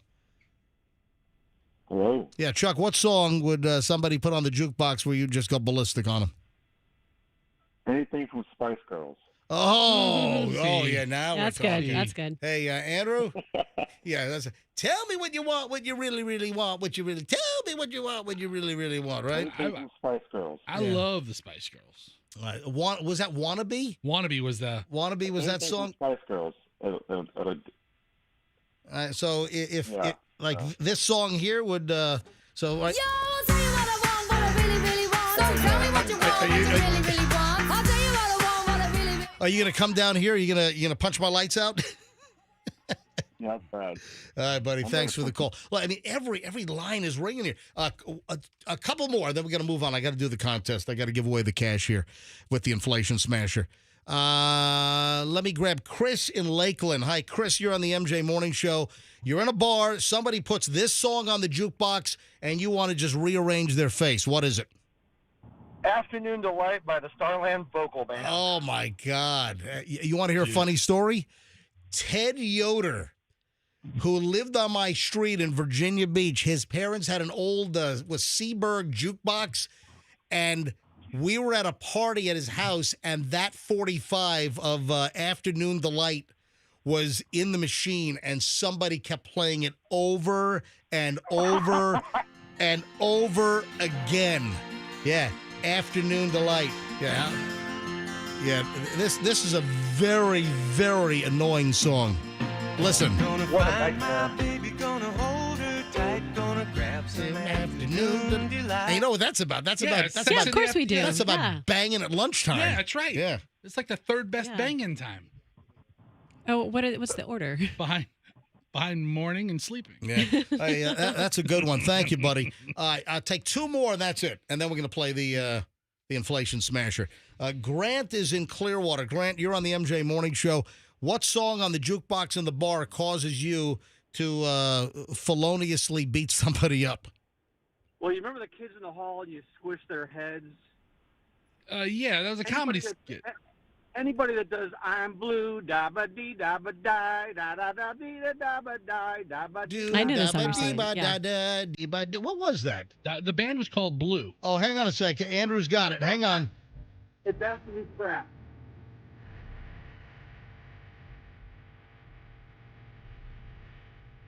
Yeah, jump it a little further, Andrew. Eiffel 65. Yeah. Oh, yeah. Remember this? Why is this in mono, Andrew? He's not in charge of that. Yeah, I agree with that one. All right, thank you, buddy. Appreciate it. All right, last call is Chip in Tarpon Springs. Chip, you're on the MJ Morning Show. Good morning. Morning, Chip. All right, last call here. What song does somebody put on the jukebox in the bar that you want to drag them outside and rearrange them? Do you really want to hurt me? Culture Club. I Yes. think that's a playlist song here on Q105. Do you really wanna hurt me? Yes, I'm gonna hurt you for Yes, playing we it. do. Is that how you feel? Yeah. It's Boy George and Culture Club. All right, thank you, Chip. Have a great day. I got a couple Thanks for for you. having Did you me. know the Culture Club song was also about afternoon sex? Do you really want to hurt me? Like a little You bet, S- boy. little S&M. BDSM or something? So 2 songs, MJ, I have to bring up. Yes. One, someone hit me with, this is an annoying song. Bop. But you know what the funny thing is about bop? Yes, Hanson. Hanson. You know what, though? We have to, if our kids are having a meltdown, for some reason, they love that song. Hold on. You're telling me you use umbop as like a tranquilizer? Yes. We had a road trip recently, and they You were both, tranquilize your Yep. kids with Hanson's umbop? Yep, that they were both having meltdowns in the backseat, and Doug's like, "Wait, girls, wait, listen, bop," and then we just play Hanson, and then it kind of like lulls them. They go right into a little happiness trance. They do. But the one, I have another one that you play, and it really, like, I've just kept it to myself for a long time. What do you mean I play it? I feel like we've played it before. I feel like it's not a go-to drop, but when I hear it, and I hear it in here plenty, I have to like. What is like it? just kind of what is contain a myself. what is a go-to drop? Like just a go-to, like set the vibe. It's I get knocked down. Oh gosh, when you, You don't like Chumbawamba? No, The drinking no. song, right? I mean, I have to play along because usually you play it when things are like, peppy times. Bring up Chumbawamba. Chumbo. Come on. I get knocked down. Yeah. Tough thumping. All right, hold on. You don't. I get knocked down. Yeah, I'm smiling, but I'm wearing the enamel down on my teeth. All right, it is 8:20. All right, let's do the inflation smasher again. Running. We only said, hey, inflation smasher after 8 o'clock. All right, so let's go inflation smasher right now. How would you like your shot at $1,000? Up to $1,000 right now. There's nothing less than 500, so you can win 500 to 1,000, depending on where the smash occurs on the wall of glass. All right, let's go with caller number. 40. Caller 40 right now. Caller 40, 800-990-1047. 800-990-1047. If you're the 40th caller, you get to play. Andrew is screening calls right now. 800-990-1047. That's 800-990-1047. Caller 40, 800-990-1047. And you get to play the MJ Morning Show Inflation Smasher in just a matter of moments. All right. This is an age-old question. And, hey, Michelle and I have done this. Nothing's ever happened to us. Is it okay to eat leftover pizza that's been sitting out overnight on the counter in the kitchen? Oh. All right. True or false? It is safe to eat that pizza. Yeah, the answer is true. Well, if it's got meat on it, I don't know if that's true. Who cares? What if you have the meat lovers? Yeah. Yeah, I would steer clear of It's that. cured meat. It's got plenty of crap already in it. It's fine. So are you saying that if you came to my house and I put some cured meats out and put some cheeses out today, and I invite you over tomorrow, and they've been sitting out, it's okay for me to say, "Hey, Fester, here you go."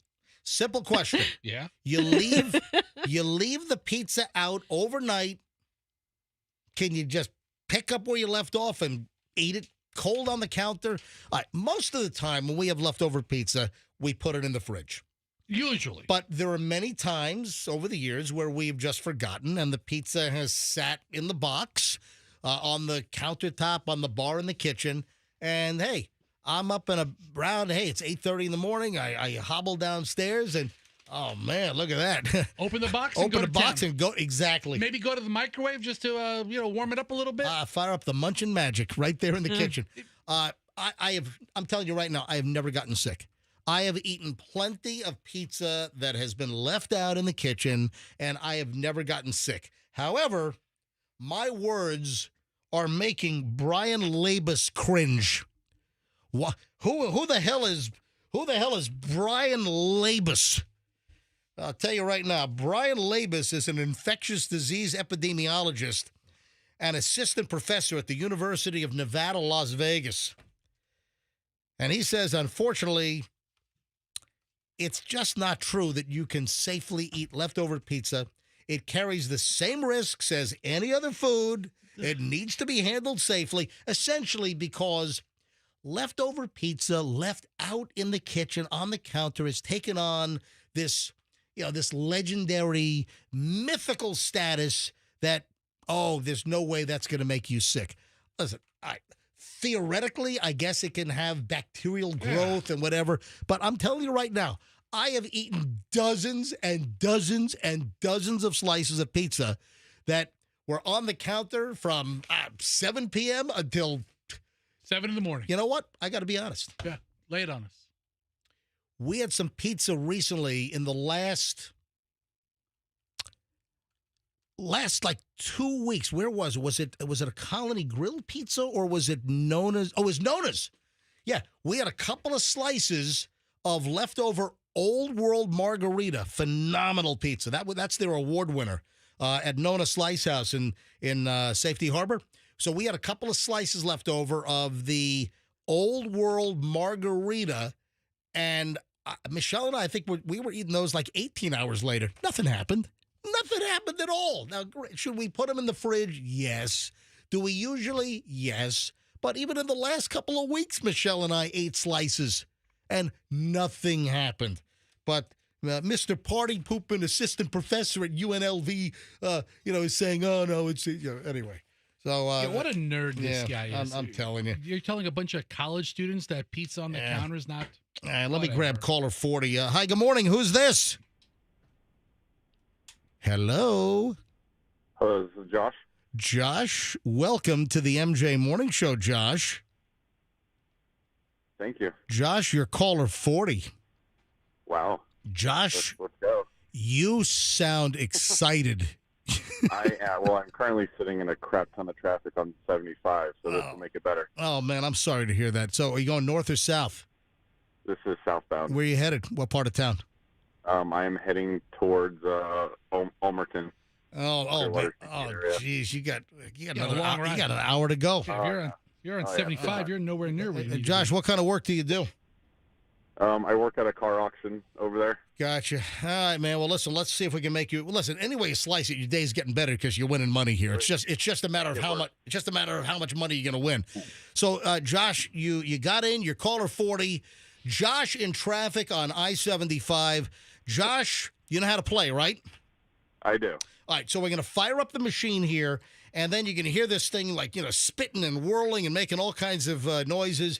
And then when you're ready to smash the glass, you just yell as loud as you can, smash it, and then we'll see how much money you win. Let's fire up the machine. Let's go. The MJ Morning Hold on a Show sec. Inflation Smasher has been activated. All right, the inflation smasher is running. Josh, just say smash it when you want to smash it. Smash it! You've won $850. Whoa! Let's go. Josh, you got $850. Congratulations, buddy. Thank you. All right, does that make the ride in traffic a little better this morning? That does make the ride better. All right, fantastic. Josh, now and MJ, on a side note. Yes. We were talking about the songs for Jukebox. Yes. You guys, well, I would say you're partly to blame for my hatred for Mambo number 5. From your intro back in the day on the MJ and BJ show. Oh yeah, with a client number. We had a whole bunch of things. Yeah. Lou Bega song. Lou Bega, Mambo number 5, and then we did a parody. We did all kinds of things to Mambo. That's right. We played the hell out of Mambo number 5 on the old MJ and BJ morning show. Good old creepy That was Lou my Bega. alarm every morning in middle school. Oh my God! All right, so if you're heading to Clearwater, if you're on I-70, do you live like up in Wesley Chapel or something, or Zephyr Hills? I do. Oh, you live in Wesley Chapel. Yeah, there you go. Listen, Wesley Chapel growth is just exploding, so that was a pretty obvious guess. Hey, Josh, hold on a minute. Andrew's going to pick up the phone, get all your information. You're the latest MJ Morning Show Inflation Smasher winner with $850. Congrats, buddy. I appreciate it, guys. Thank you so much. Hey, and Josh, thank you for listening for all of these years. I highly appreciate that. You're very welcome. All right, hang on a minute. Andrew, Josh is on 4.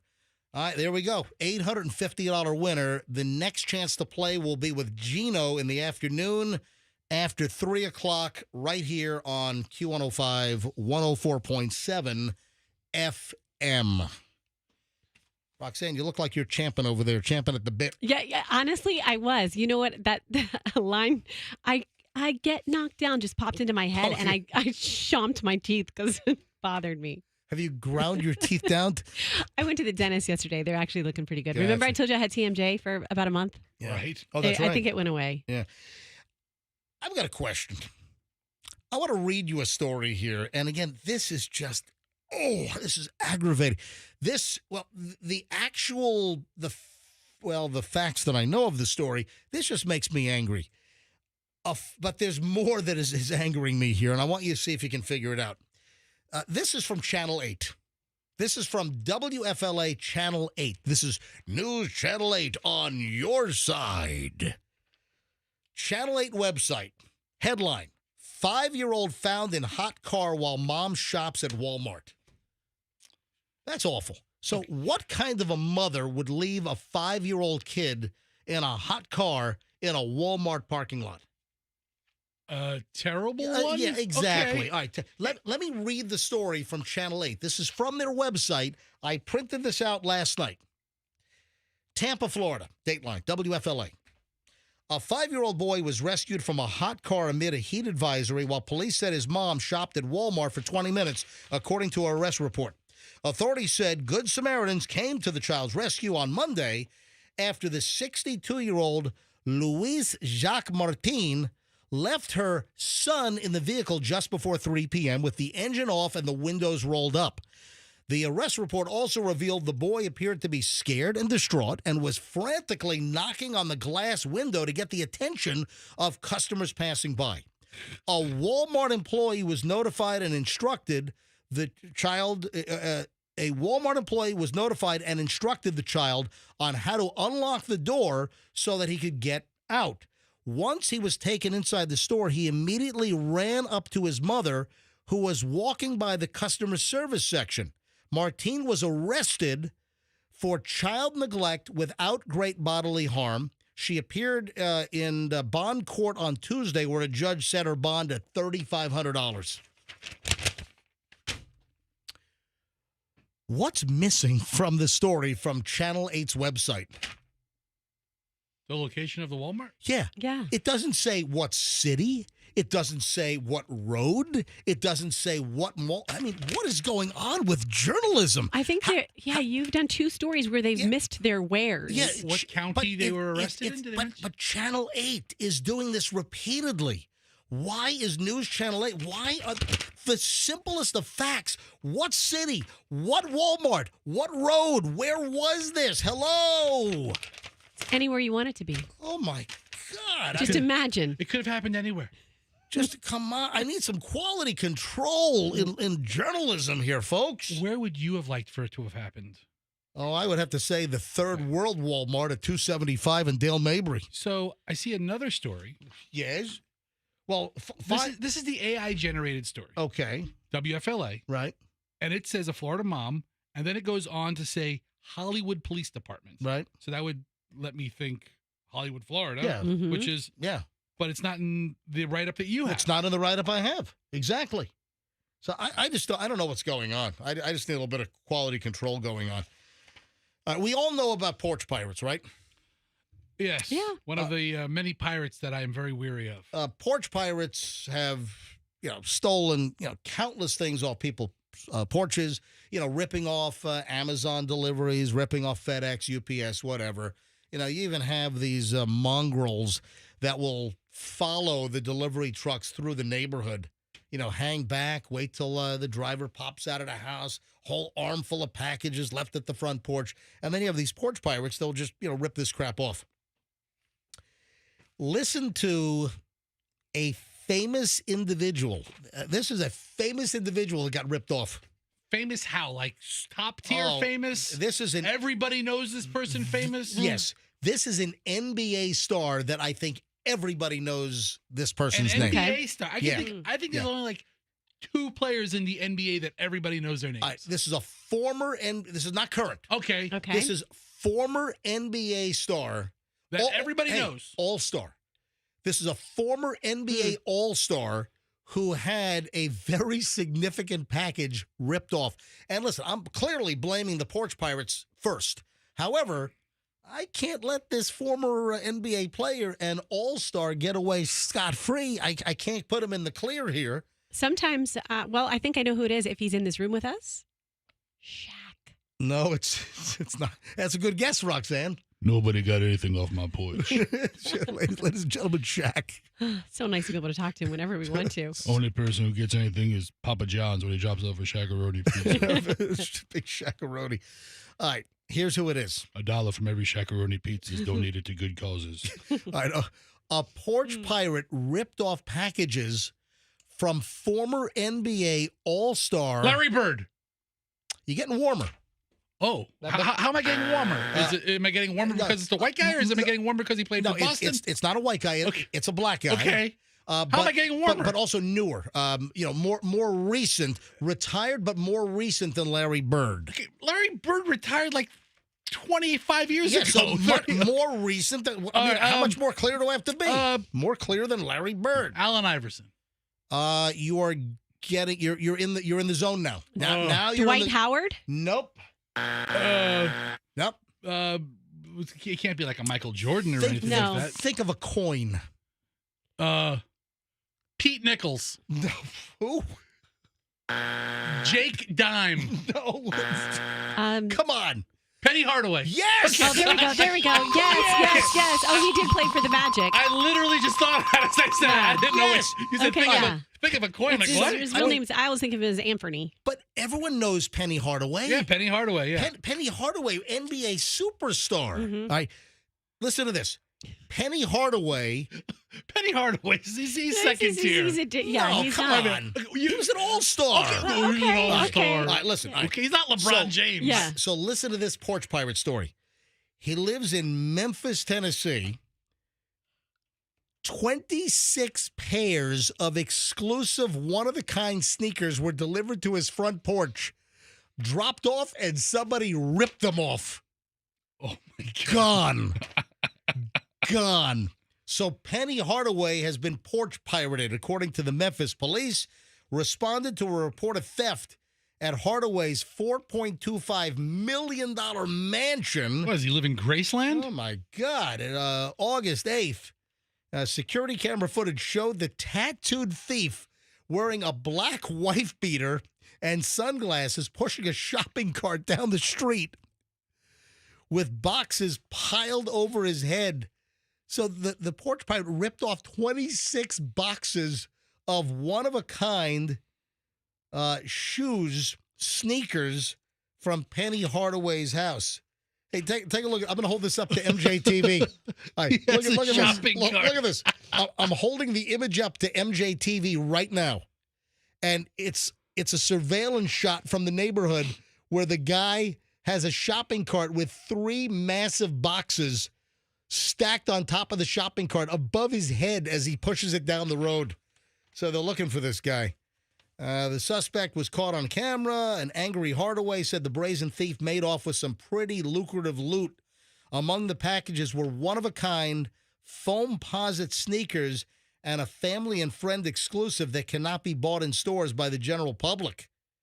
In all, 26 pairs were snatched. Oh, he's now the coach for the University of Memphis. Yeah, he coaches the Memphis Tigers. Oh, yeah. I didn't know that. So he's now the coach of the University of Memphis. And here's an example. This is a famous individual that was just porch pirated. All right, but here's the deal. I mean, think about it. This guy has, relationships with major shoe manufacturers. He probably gets shoes all the time. He's got shoes out the wazoo. Right. Yeah. Out the wazoo. Big college program. I remember, with Demetrius DeBose. The late Demetrius DeBose. He was my neighbor my first year in Tampa before we bought our house. 1994 to 1995, I lived in those condos at 4807 Bayshore and Gandy, right behind the Bigelow Mansion. We lived in those condos, and right across from me was Demetrius DeBose lived. And John Lynch was his good friend. John Lynch was always over there, and that's how I met John Lynch. Years and years ago, saw him all the time. John and Linda. Michelle was, home a lot during the day back in the early days before she went back and finished her accounting degree at USF. And Demetrius got a bunch of shoes. Hang on a minute. Yep. So before, Michelle was at USF, she got her accounting degree, then went on to Stetson Law. But Michelle was home, and Demetrius used to have the UPS guy. Demetrius said, hey, since your wife's home, can I have the UPS guy drop off? He used to get cases and cases of Nikes, sent to him by Nike. And then he looked at you, it's like, you look like a size 13. How about you take a pair of cleats? Yeah. Put both my feet in there. No, I'm a 9.5, but I think he was like 13 or 12 or 13. Big man. Yeah, I wasn't going to fit in his shoes. All right. So here's the deal. I'm not letting Penny Hardaway off scot-free on this whole porch pirate deal. Do you know where I'm going with this? All right, listen. The perp is the ultimate bad guy here for ripping off Penny Hardaway's one-of-a-kind sneakers, 26 pair, 3 huge boxes. But seems like a lot of boxes just to have delivered to the front of your house. Yeah, all right, so where do you think I'm going? Why am I not letting Penny Hardaway off totally free here? We don't know. He could have had a gate. I don't know what. No. How about the fact if you're expecting something that, first of all, you have it delivered to an address where somebody is there to receive it? That's number one. Or how about if it's so valuable and you've got one-of-a-kinds, you got stuff that people can't buy retail, you got exclusive shoes being sent to you from whether it's Nike, Adidas, whoever it is, how about you have signature required on the delivery? Good idea. Yeah, hello. I mean, what if the homeless guy was... What if the porch pirate was waiting behind the car? He's like, yes, I'm Mr. Hardaway. Hardaway, 4-time NBA All-Star, spent most of his basketball career right down the road with the Orlando Magic. Yeah. Also played for the Phoenix Suns. Played 3 seasons for the Knicks. And now he's had all these shoes nicked right off his front porch because no one was ready to get him and no signature required. So, hey, there's a little bit of culpability there as well. Although, in all honesty, you should be able to have something dropped off at your front porch and not have some scoundrel porch pirate rip you off. So, all right, 8:41 at the MJ Morning Show. I got a question. Got another one of my big old questions here. Hypothetical? Yeah. You know who Ice Spice is, right? Yeah. It's Taylor Swift's friend with the funky hair. We saw her in the suites. Yeah, and during the Super Bowl. She was with Taylor Swift. That's how I was introduced to Ice Spice. Ice Spice is a friend of Taylor Swift. Hey, Andrew, were you able to pull any Ice Spice? Where is it? I'm a big Ice Spice fan. You know, whenever I hear her name, I always am ready to play that game with my kids. Ice Spice something red. Like if you had a lisp. Yeah, it just like if you mix it together, Ice Spice something purple. A good mother who likes to play with her kids who can't speak well. Wait a minute. So you're not saying I spy? I Spice. But you're saying I spice? No, but the end of the word spy butted up against something. Yeah. It's I spy something. So it all sounds like I spice. All right, here's a little Ice Spice, and I'll tell you where this is going. Take a look inside your heart. Is there any room for me? I won't have to hold my breath till you get down on one knee because you only want to hold me when I'm looking good. So this is a little Ice Spice and is it Pink Panther? All right. Well, as soon as she said pull her hair out. I'm sorry, Pink Pantheress. So Pink Pantheress and Ice Spice. Just a little sample of one of their songs. She's a rapper. Good for her. People were calling Ice Spice friend of Taylor Swift out. And who it is not necessarily significant because you'll see where I'm going with this. So people were saying, oh, wow, you lost a ton of weight. You must be on Ozempic. That's everybody's go-to answer if somebody drops a couple of pounds. And that's where I'm headed here. Maybe she's on Spice. That might do it as well. So it just seems that if anyone loses a lot of weight, that these days you think it's Ozempic, Mounjaro, or Wegovy. Ozempic. So here's the deal. Ice Spice is saying, no, it's not Ozempic. You ever hear of a freaking gym? So that's what she's saying. She's saying, no.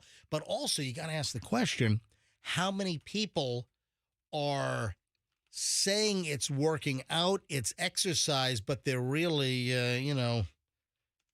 poking themselves, behind the scenes? Ozempic.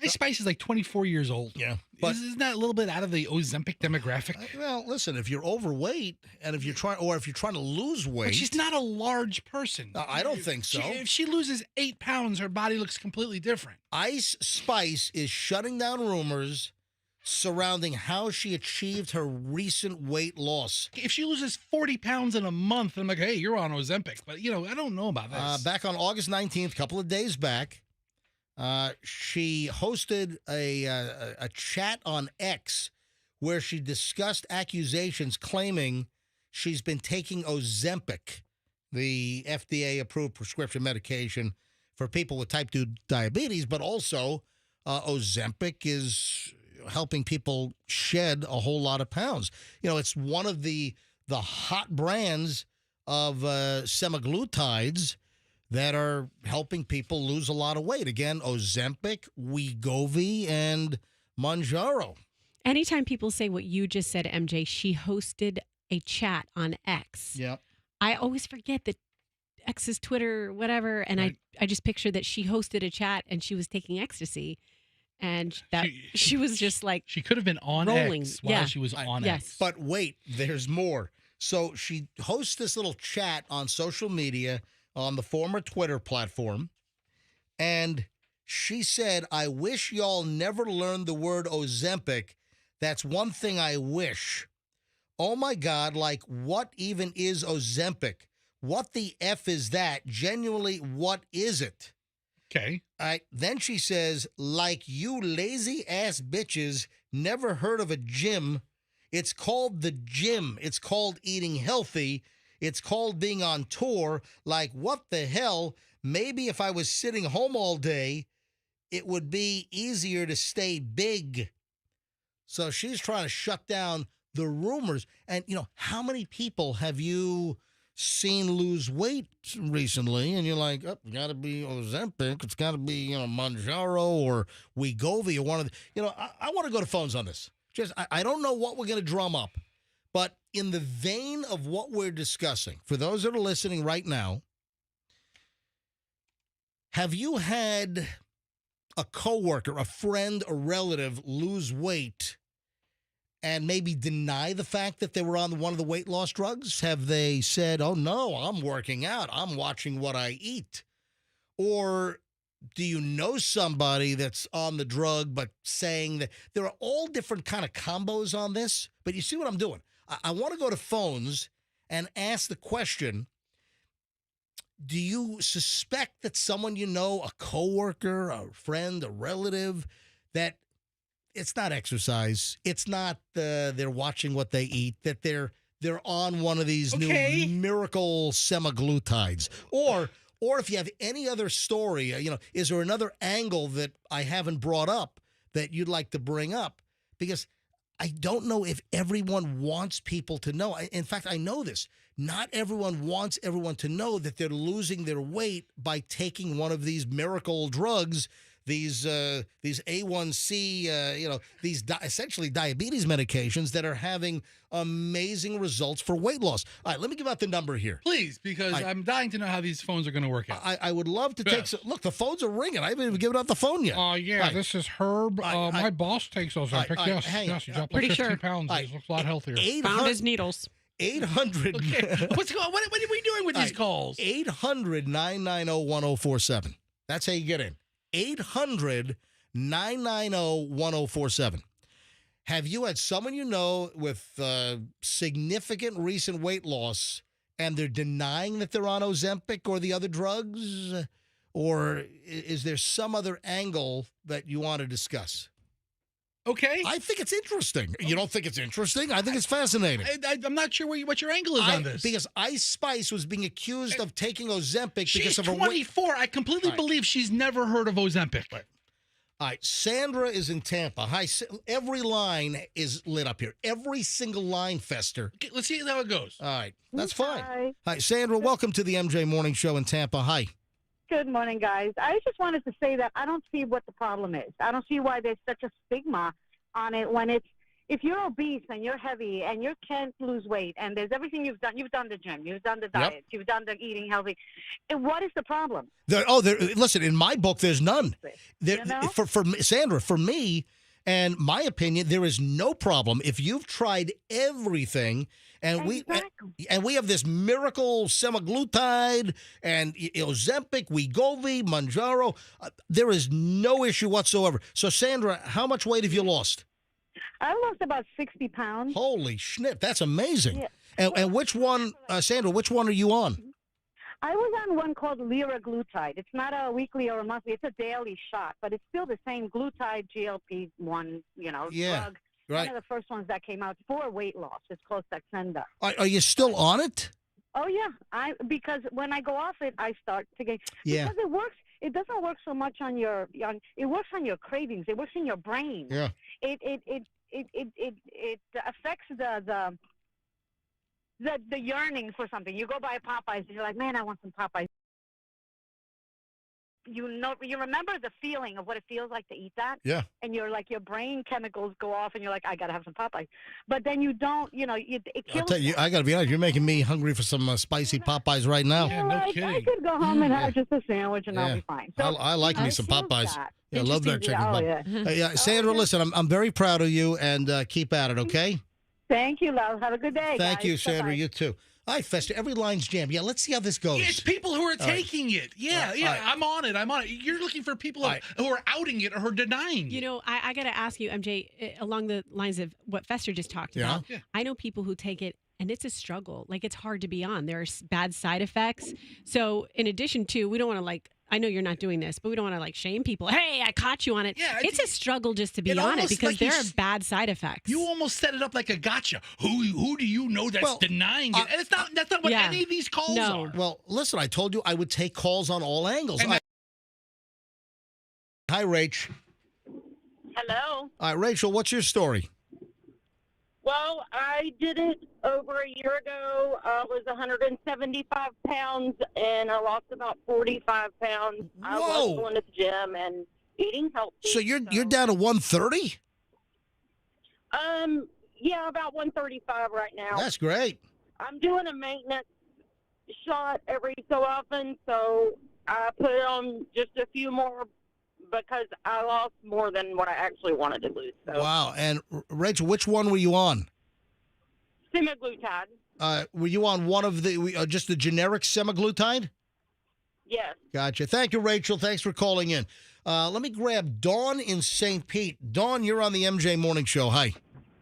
Hi, MJ. All right. So what's your story? Well, I have an overweight daughter that has recently started going to the gym. She has completely changed her diet, cut out all carbs, all white rice and stuff. She's dropped probably 30, 35 pounds, and she's an RN, and everybody keeps asking her, are you doing the Ozempic? They don't believe her. So this is the other way. So she's doing it the hard way, or the regular way. She is not. So people think she's on Ozempic because she's lost so much weight, and for her it's cutting out the sugar, the carbs, and she's going to the gym, and that's how she's lost 35 pounds. Doing this. But on the other hand, my husband is taking the Ozempic, and my husband has lost 30 pounds, and people are asking him if he's sick. Wow. Great. But, I mean, I literally have one doing the Ozempic, and the other one refuses to do the Ozempic. Wow. All right, Dawn, thank you very much. Let me grab Carol in Lake Wales. Carol, MJ Morning Show, you're up next. Hi. Hi. All right, so Carol, what's the story? I have a friend who denies being on weight loss shots, but she said it's from stress, that she lost 50 pounds. Do you think that she's on weight loss shots, though? Yes. So she's saying she's not, but you think she is? Yeah. Let's call her and confront her. Yeah, let's out her right now on her stress. That's not what this is about. It's okay. All right, but she's lost 50 pounds? Uh-huh. My God, that's like a third grader. All right, so what kind of stress does she attribute of 50-pound weight loss? I think her husband's sick. That's not good. Yeah, but you still think she's lying. Yes. All right, Carol, thanks for the call. Let me grab Trish in Hudson. Hi, Trish, you're on the MJ Morning Show. Welcome. Hi, MJ. Hi there. What's up? I take Ozempic for being diabetic. And have you lost weight as a byproduct? So far, about 5 pounds. I just started it. So far, I haven't had any side effects. How's your A1C? Is it under 7? No. What is that? What is the number? Is it supposed to be under 7? What is the number it's supposed to be under? It's supposed to be under 6. Under 6. Gotcha. All right, Trish, thanks. Good luck. I wish you the best. Millie is in Tampa. Hi, Millie. You're on the MJ Morning Show. Hi. Welcome, Millie. Go ahead. I'm currently on Ozempic, and I don't care if anybody knows about it. It works. How long you been on it, Millie? I've been on it a year and 2 months, and I've lost 114 pounds. Holy yeah. frigamoly. Yeah, I've lost a person. Oh, my God. You're right. You lost like your next-door neighbor's wife. Yeah, I've lost one of my friends who are under that weight. I've lost more than what she weighs. Oh, my God. Millie, that's incredible. Thank you, Millie. And you're not ashamed to tell anybody that you've been on the drug. And yours is Ozempic? I'm on semaglutide, yeah. But a brand name or a generic? It's generic, I believe. Gotcha. Thank you, Millie. Wow, look at that. All right, let me grab Lisa quickly, and then Dino. I'm running a little late here, but Lisa, hi. You're on the MJ Morning Show. Welcome. Hi, how are you? What's going on? So I started with semaglutide mid-May, and now I'm on Mounjaro, and I'm down 30 pounds. Sounds great, Lisa. Thank you. Have a great day. Dino in Sarasota. Hi, Dino. You're on the MJ Morning Show. Good morning. Yeah, I started with the Trulicity, and it didn't really work that well. But I will say this. My wife hides it if we have our relatives over. She doesn't want anybody knowing I'm on it. See, this is why I'm taking the calls. Hey, Dino, best of luck to you, buddy. Thank you. Running a little late here. But why? Why doesn't she want? Yeah. Well, because they don't want people to know that you're taking the drug. Well, they don't want all the stupid questions that come with right. it. Yeah. And listen, the Ice Spice girl, that's what triggered my thought of taking phone calls, is because people said that her weight loss must be due to like Ozempic, and she's saying no, it's I'm working out, I'm on tour right now, that's why I'm losing weight. All right, 8:56 of the MJ Morning Show. Let me grab a quickie here, and then we got the whole 9 o'clock hour to go. We're jammed up. This is great. So I go into the Cake Girl commercial now. That's what I'm talking about. Yeah, baby. Anything in moderation. Hey, listen. If you want...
9:04 at the MJ Morning Show. Welcome to our 9 o'clock hour.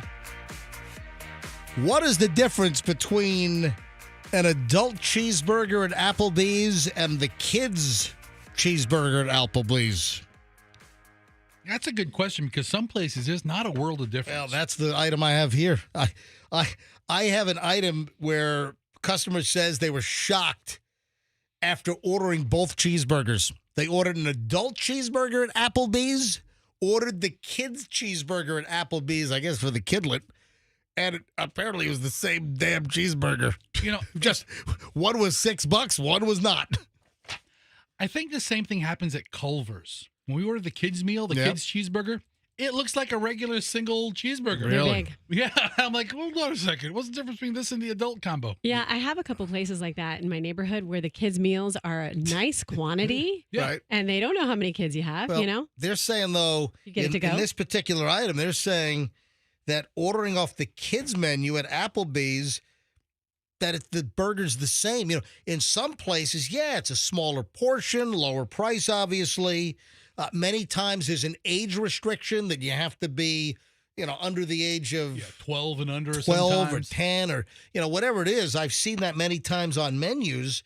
But here's an Applebee's customer that was shocked, I say, that the exact same cheeseburgers were brought to the table. One as an adult cheeseburger, a regular menu order, the other off the kids' menu, and it was the exact same thing. Yeah, we fancy like Applebee's on a date night. Got that Bourbon Street steak with the Oreo shake. The regular classic cheeseburger at this Applebee's where this woman went was $12.99, and then the kids' meal was $6.99, and that one even came with a drink. Yeah. So the same damn cheeseburger with a free drink on top of it for $6.99 versus $12.99. I wonder if was that a screw up at Applebee's, or is that like one of these little deep, dark secrets in a lot of places? I haven't done the kids menu in a very long time. I think those kind of restaurants, they don't have the kitchen capacity to have things that are too different. They have 1 or 2 patties. You want the small burger? That's the same as the kids meal. You want to hear a funny kids menu story? Oh, yeah. All right, I'm not going to use names to protect the innocent. We were at a it's not really fancy, but it's pricey. What kind of restaurant? What's the name of the restaurant? It's called Bean. Up in the Vail area in Colorado. Okay, so it's not a chain restaurant. Yeah. No. Everybody's been to. And Vail's expensive by nature. Because Yeah. I was trying to say, what's an expensive restaurant but not fancy? Usually they go hand in hand. So Beano's Cabin it's at Beaver Creek. So, we typically stay at Vail and we ski Vail. I've skied Vail for 25 years plus. Kids learned to ski at Vail. They started when they were 2 years old. So this is probably 9 years ago. And we went with friends, and I'll redact any name. I'm not going to incriminate anybody. And for whatever reason, they wanted to go to Beano's Cabin. And part of the novelty there is that the cabin is in the woods. A cabin in the woods. It's kind of an experience place. And you have to take a sleigh there. Oh, that's cool. So, you park your car, and then you get on a sleigh. What a pain in the ass. Yeah, they take you on a sleigh ride. Just let me park and eat. For like a mile to get to the cabin in the woods. It's called Beano's Cabin. And it's not cheap. It's kind of expensive. And the price, we get there, and the price is like, oh, yeah, this is pretty expensive, right? And I didn't do this, but your cheapo friend? Our friend, their daughter was like 16 and try to have her order off the kids menu. Like 16 years old. And I can't remember what happened, whether they did ultimately try that, but ultimately, who cares? Oh man, so I'm reminded of that occasionally, like when I do a story like this. So anyway, is this a hack?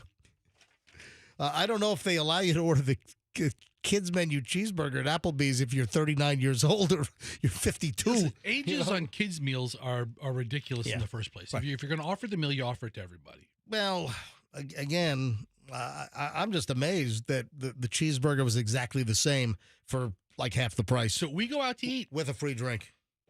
9 times out of 10, the amount of food that they get in the kids' meal is probably the exact amount of meal my wife would want.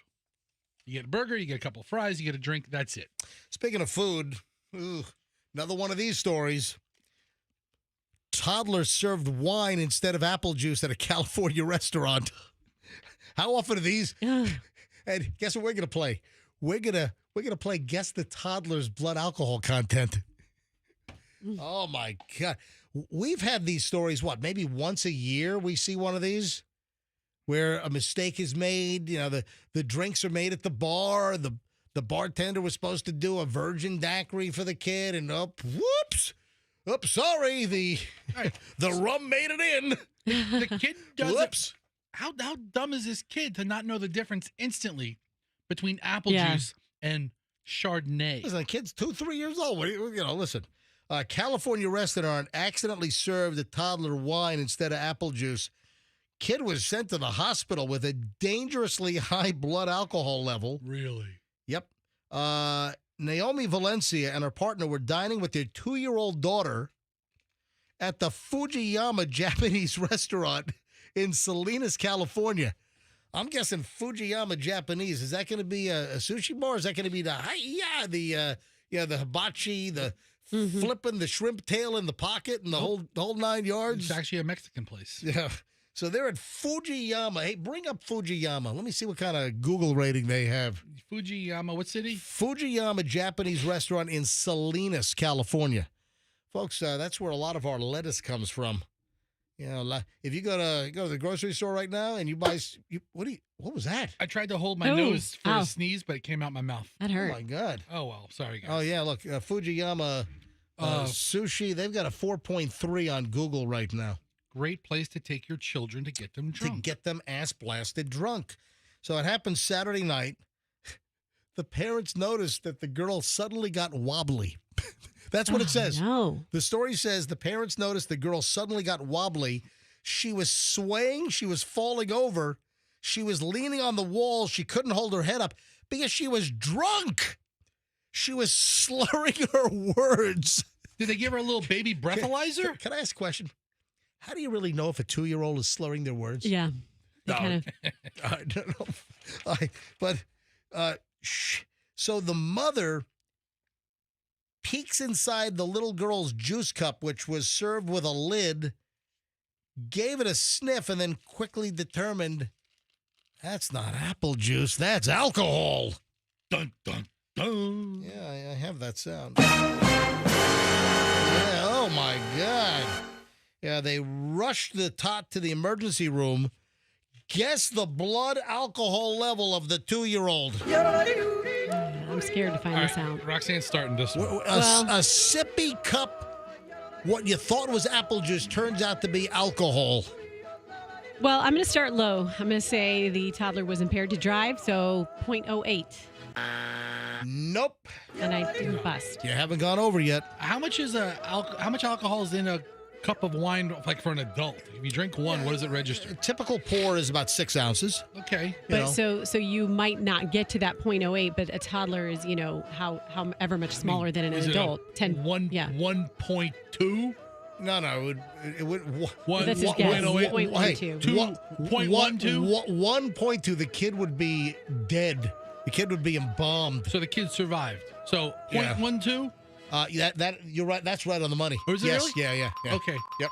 I didn't know. I was guessing. You're right on the money. So the blood alcohol level, once the kid was taken to the emergency room, they drew blood. They determined the kid was drunk because the mother realized that the kid was served alcohol and not apple juice. The kid's 2-year-old kid with a blood alcohol level of 0.12. Hey, thank you, Samurai Chef at Fujiyama. Oh, you're welcome. Kid, have a very good time. You come back now. Yeah. I have a really cute kid alcohol story. Okay. Lay it on us. When your kids were younger, you used to dose them up with alcohol to calm them down? This just happened a couple weeks ago. You'd rub vodka on their lips when they were teething? Hey, along those lines, my aunt used to give me bourbon ice cubes when I was very little. It's whiskey. Yeah. It's not. That's child endangerment. I did that. I've been doing that for a while. Did your kids drink your booze? No, quite the opposite. They served me some. So you know how I brought that snow cone ice, the Snoopy snow cone ice machine in? Hold on, wait a sec. Real quick, I'm sorry. Michelle just texted me with more stories about the kids' menu. She was 16. She was 16, and our friend made his daughter order a 4-ounce filet off the kids' menu. How much is she going to eat? Well, you want to give her the 8-ounce filet, and she pushes half of it around her plate? Anyway, I'm sorry, Roxanne. Go ahead. Yeah, so the Snoopy snow cone machine I brought in and made you some nice little... And you put your fingers in my mouth. Yeah, that's because you're being so snooty. You shoved your ice fingers in my mouth. You had some awful flavors, Roxanne. I did. Yeah, okay. That was Let's get it straight. On purpose. So what happened? So they were making snow cones with this. You shoved your fingers in my mouth like it was a scene out of 9.5 Weeks or something. Let's not take it that far. All right. So they were making snow cones, cherry flavored and whatever, and using different juices. They got creative, started pulling different juices out of the fridge. And then my older daughter's like, I know what kind of slushy mom wants. I know what kind of snow cone mom wants. And she poured me a big thing of ice, took it over to me, grabbed my glass of wine, and poured the wine on top of it. Kid knows you well. Wow. MJ, don't you have a story of Chloe drinking Michelle's margarita? Yeah. Where was that? Was it out west or something? I remember you coming back from vacation. Oh, yeah, that was to the Grand Canyon. You're like, my kid drank my wife's margarita. Yeah. We were at a famous Mexican place where they have we went to Pancho and Lefty's and Chloe. No. Seriously, we were at a famous Mexican joint in I don't think it was Albuquerque. Hey, go to Google, type in Mexican restaurant with 200 tequilas or something. Okay. Yeah, it's a very it's like Maria's or something. It's a very well-known, I'm trying to think, was it Albuquerque or... All right, so places in Clearwater are showing up. I need a little bit more than 200 tequilas. I said put in New Mexico. You did not say that. Yeah, well, put in New Mexico. New Mexico. Yeah. Yes, I'm sure that's going to narrow the search. It's a famous place in New Mexico. Famous Mexican restaurant. Is it Tequila's Family Mexican Restaurant? It's not. Is it El Pinto's? It's not. Is it? No. Sazon? No. Is no. it? Yeah. Anyway. Looking for Mexican places in New Mexico is really a tall task. Is it La Reforma? No. Is it the original Cocosina Azul? Shut up now. No, it's none of those. Is it there's the regular Cocosina Azul? I forgot the name of it. Is it High Noon? So Michelle ordered like a margarita, and she's like talking to me, and then Chloe had grabbed Michelle's drink and just sucking down the margarita. Kids are fast at that age. They're I know. So can't remember where that was, but it was somewhere in New Mexico at a famous Mexican restaurant that touts their like 250 types of tequilas. I think the bottles are all lined up on the wall as well. Anyway, the 2-year-old's recovered. Man, that's a mess.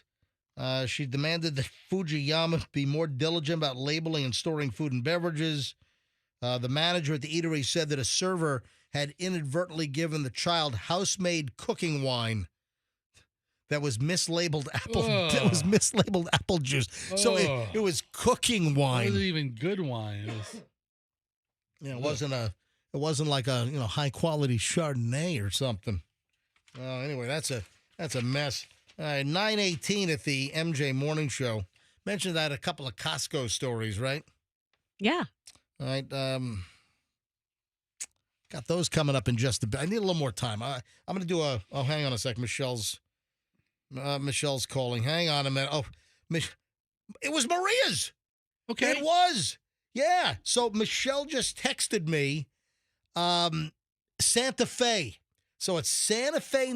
How did I remember it was Maria's? I said it was Maria's. I mean, it's not really that hard of a guess. Yeah. If you're trying to... So Maria's New Mexican Kitchen in Santa Fe, New Mexico. You know what Michelle has? Michelle has like every place we've ever been on her Google Maps. And she could, it's over 100. Oh, that's what it is. Over 100 types of margaritas at Maria's. That's their claim to fame. Chloe drank 6 of them. That's where Chloe grabbed Michelle's margarita when she wasn't looking, and Chloe finishes half the damn thing. Gave that kid the taste early. Yeah. Maria's, Santa Fe, New Mexico. It's on Cordova Road. Oh, yes. Yeah, we were there like, I don't know. It's like 20 years ago. I mean, Chloe was probably 6 or 7 when we were out there, and she's sucking back. All right, I got the 2 Costco stories coming up. We'll do that in the final segment. And I'm just curious if anyone listening has put their mouth on this particular thing at Costco. All right? A couple samples. I've done that before. Yeah, all right. Got your attention now? Hey, before I take the break, I got just a little quiz for you. How much money in unredeemed Starbucks gift cards are floating around? This is crazy. This is insane. You know, we've talked about this in the past, that companies love to sell gift cards.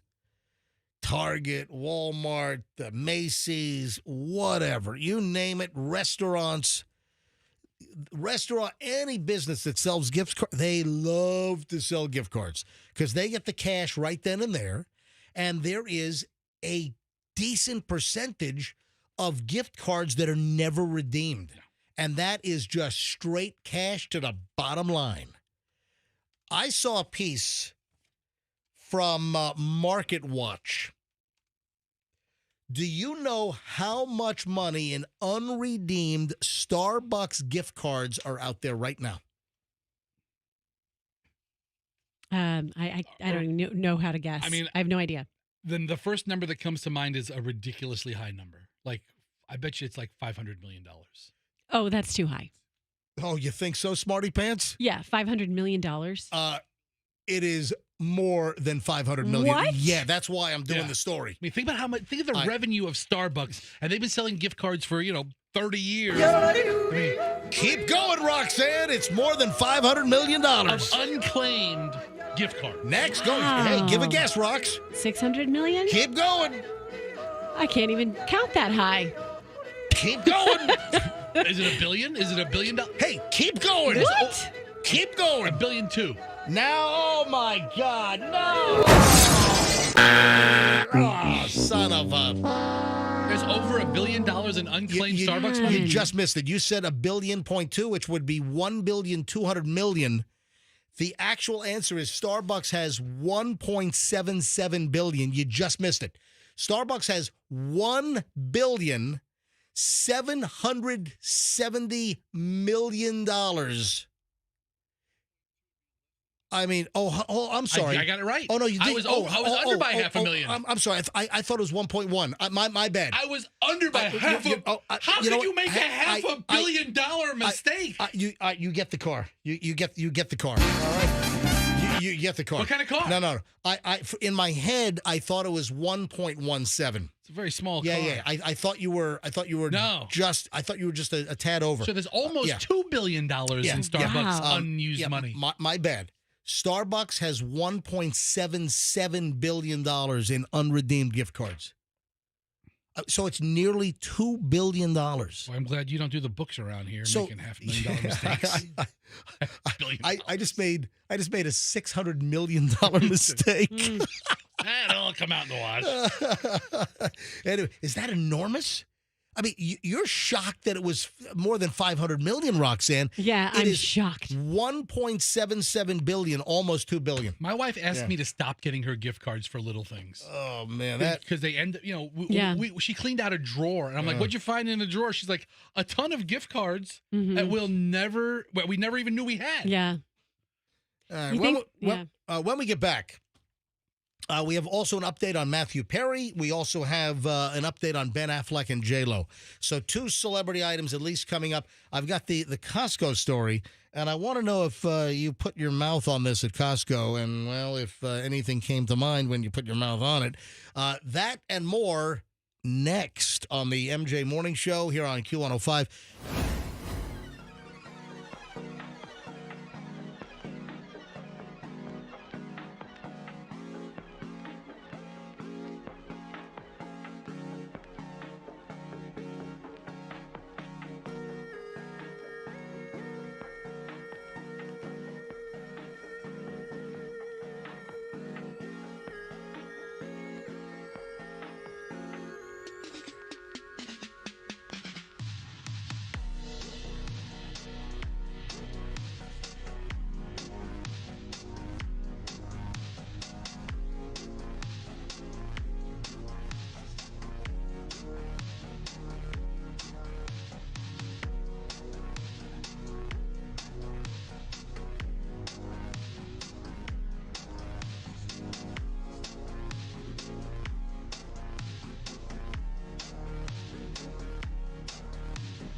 9:33 at the MJ Morning Show in the final minutes here on a Thursday, and just a miserable traffic day. And of course, why these accidents happen? Because, well, conditions were crappy and people obviously were driving even worse than crappy. And I mean, be more careful when it's wet out. I know that there are accidents when the conditions are good, but things are amplified when the conditions are bad. And then first thing right off the bat, you know, what was the person doing on 275 southbound near, what was it, Bird? Yeah. What the heck were they doing to wreck their car at, 5:45, 5:30 in the morning? They were actually changing their radio station to Q105. So we're terribly sorry. They looked away, and before you knew it, they just switched. Oh, my God! And then, within a couple of mile stretch, what do you have, like 3 different things? It's been a busy day on all the major thoroughfares. It has been. All right, final minutes of the MJ Morning Show here on a wet, miserable Thursday, especially for those trying to commute. Hopefully, we made things a little more entertaining. Apparently, Costco in the food and drink section has new soda cup lids that are being described as NSFW. You talking Really? About, you talking about like the little cafe where you get like the dollar soda? Dude, the food and drink section of Costco, where they sell the hot dogs, the pizza, the food and drink section of Costco is the like food court. Okay, Whatever thank you. call it. Yeah.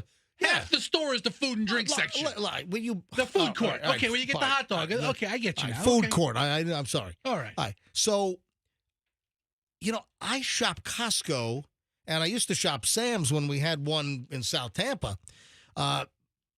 So I joined Costco. Where's the closest Sam's Club to me now?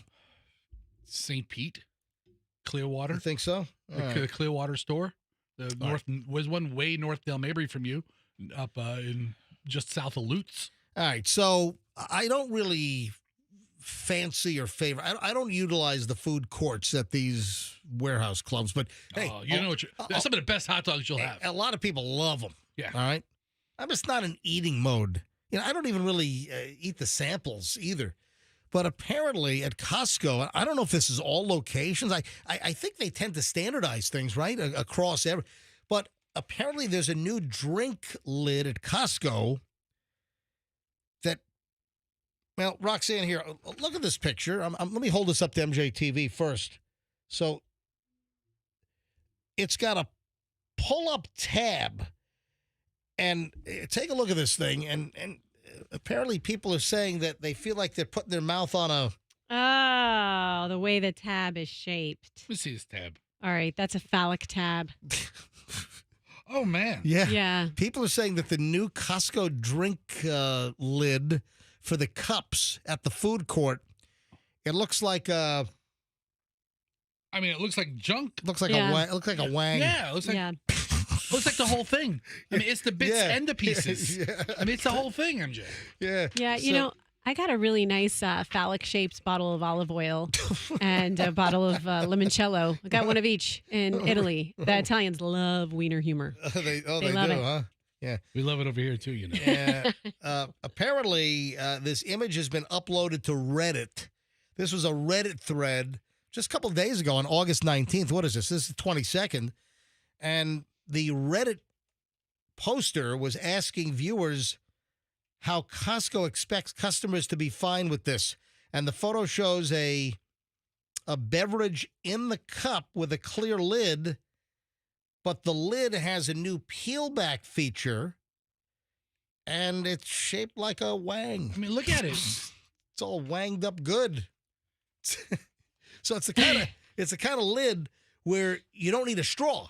No. So it's like a coffee cup, like the ones that have like the sippers on like a coffee, or Starbucks does that, right? But it's designed to flare out toward the bottom to provide a lot of liquid, so you could really quench that thirst. There's a flare out that looks like it's looks like it's the boys. The boys, the Stones, the Rocks, the Jewels. Let's put it this way. If I saw that shape in a cloud, I'd be like, look, honey, there's a giant wiener cloud. That's a wiener cloud. Roxanne, can you read the headline here that they posted on Reddit? Just read it. Costco just expects me to drink from the balls of my lid. That's exactly what it looks like. I mean, they're dead on. So everyone's talking about the new Costco drink lid, which looks very, very penis-like. All right. All right, so that's our Costco story for the day. And then a couple of celebrity items. Update on Matthew Perry.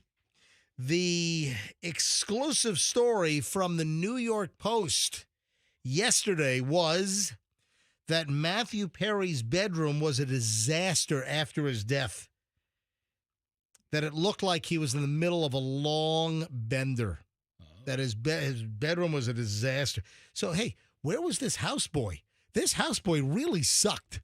So this house guy, this personal assistant, so shoots Matthew Perry up with his ketamine. Right.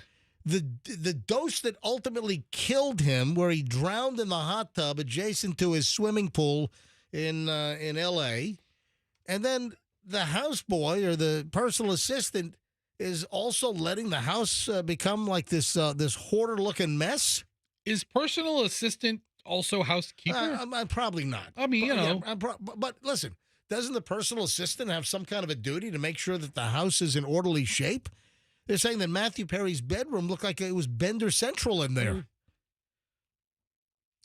From New York Post, when police arrived at Matthew Perry's Pacific Palisades home on October 28th, they found the Friends actor dead in his hot tub and his master bedroom suite in disarray, according to a source who has seen the crime scene photos from the investigation. You know, maybe the bedroom was off limits. You know, I mean, think about it. How many people have been in your bedroom, MJ? Michael Jackson's was off limits, wasn't it? I mean, different reason. Depends. Yeah. It was a disaster, the source told the Post. The master suite looked like somebody was in the middle of a long bender, clothes everywhere, towels on the floor, just dirty. But the rest of the house was fairly neat and clean. Legal source continued, like maybe the cleaning lady was not allowed in the bedroom. Yeah. Think about how many people have been in your bedroom that besides, you know, you and your immediate family.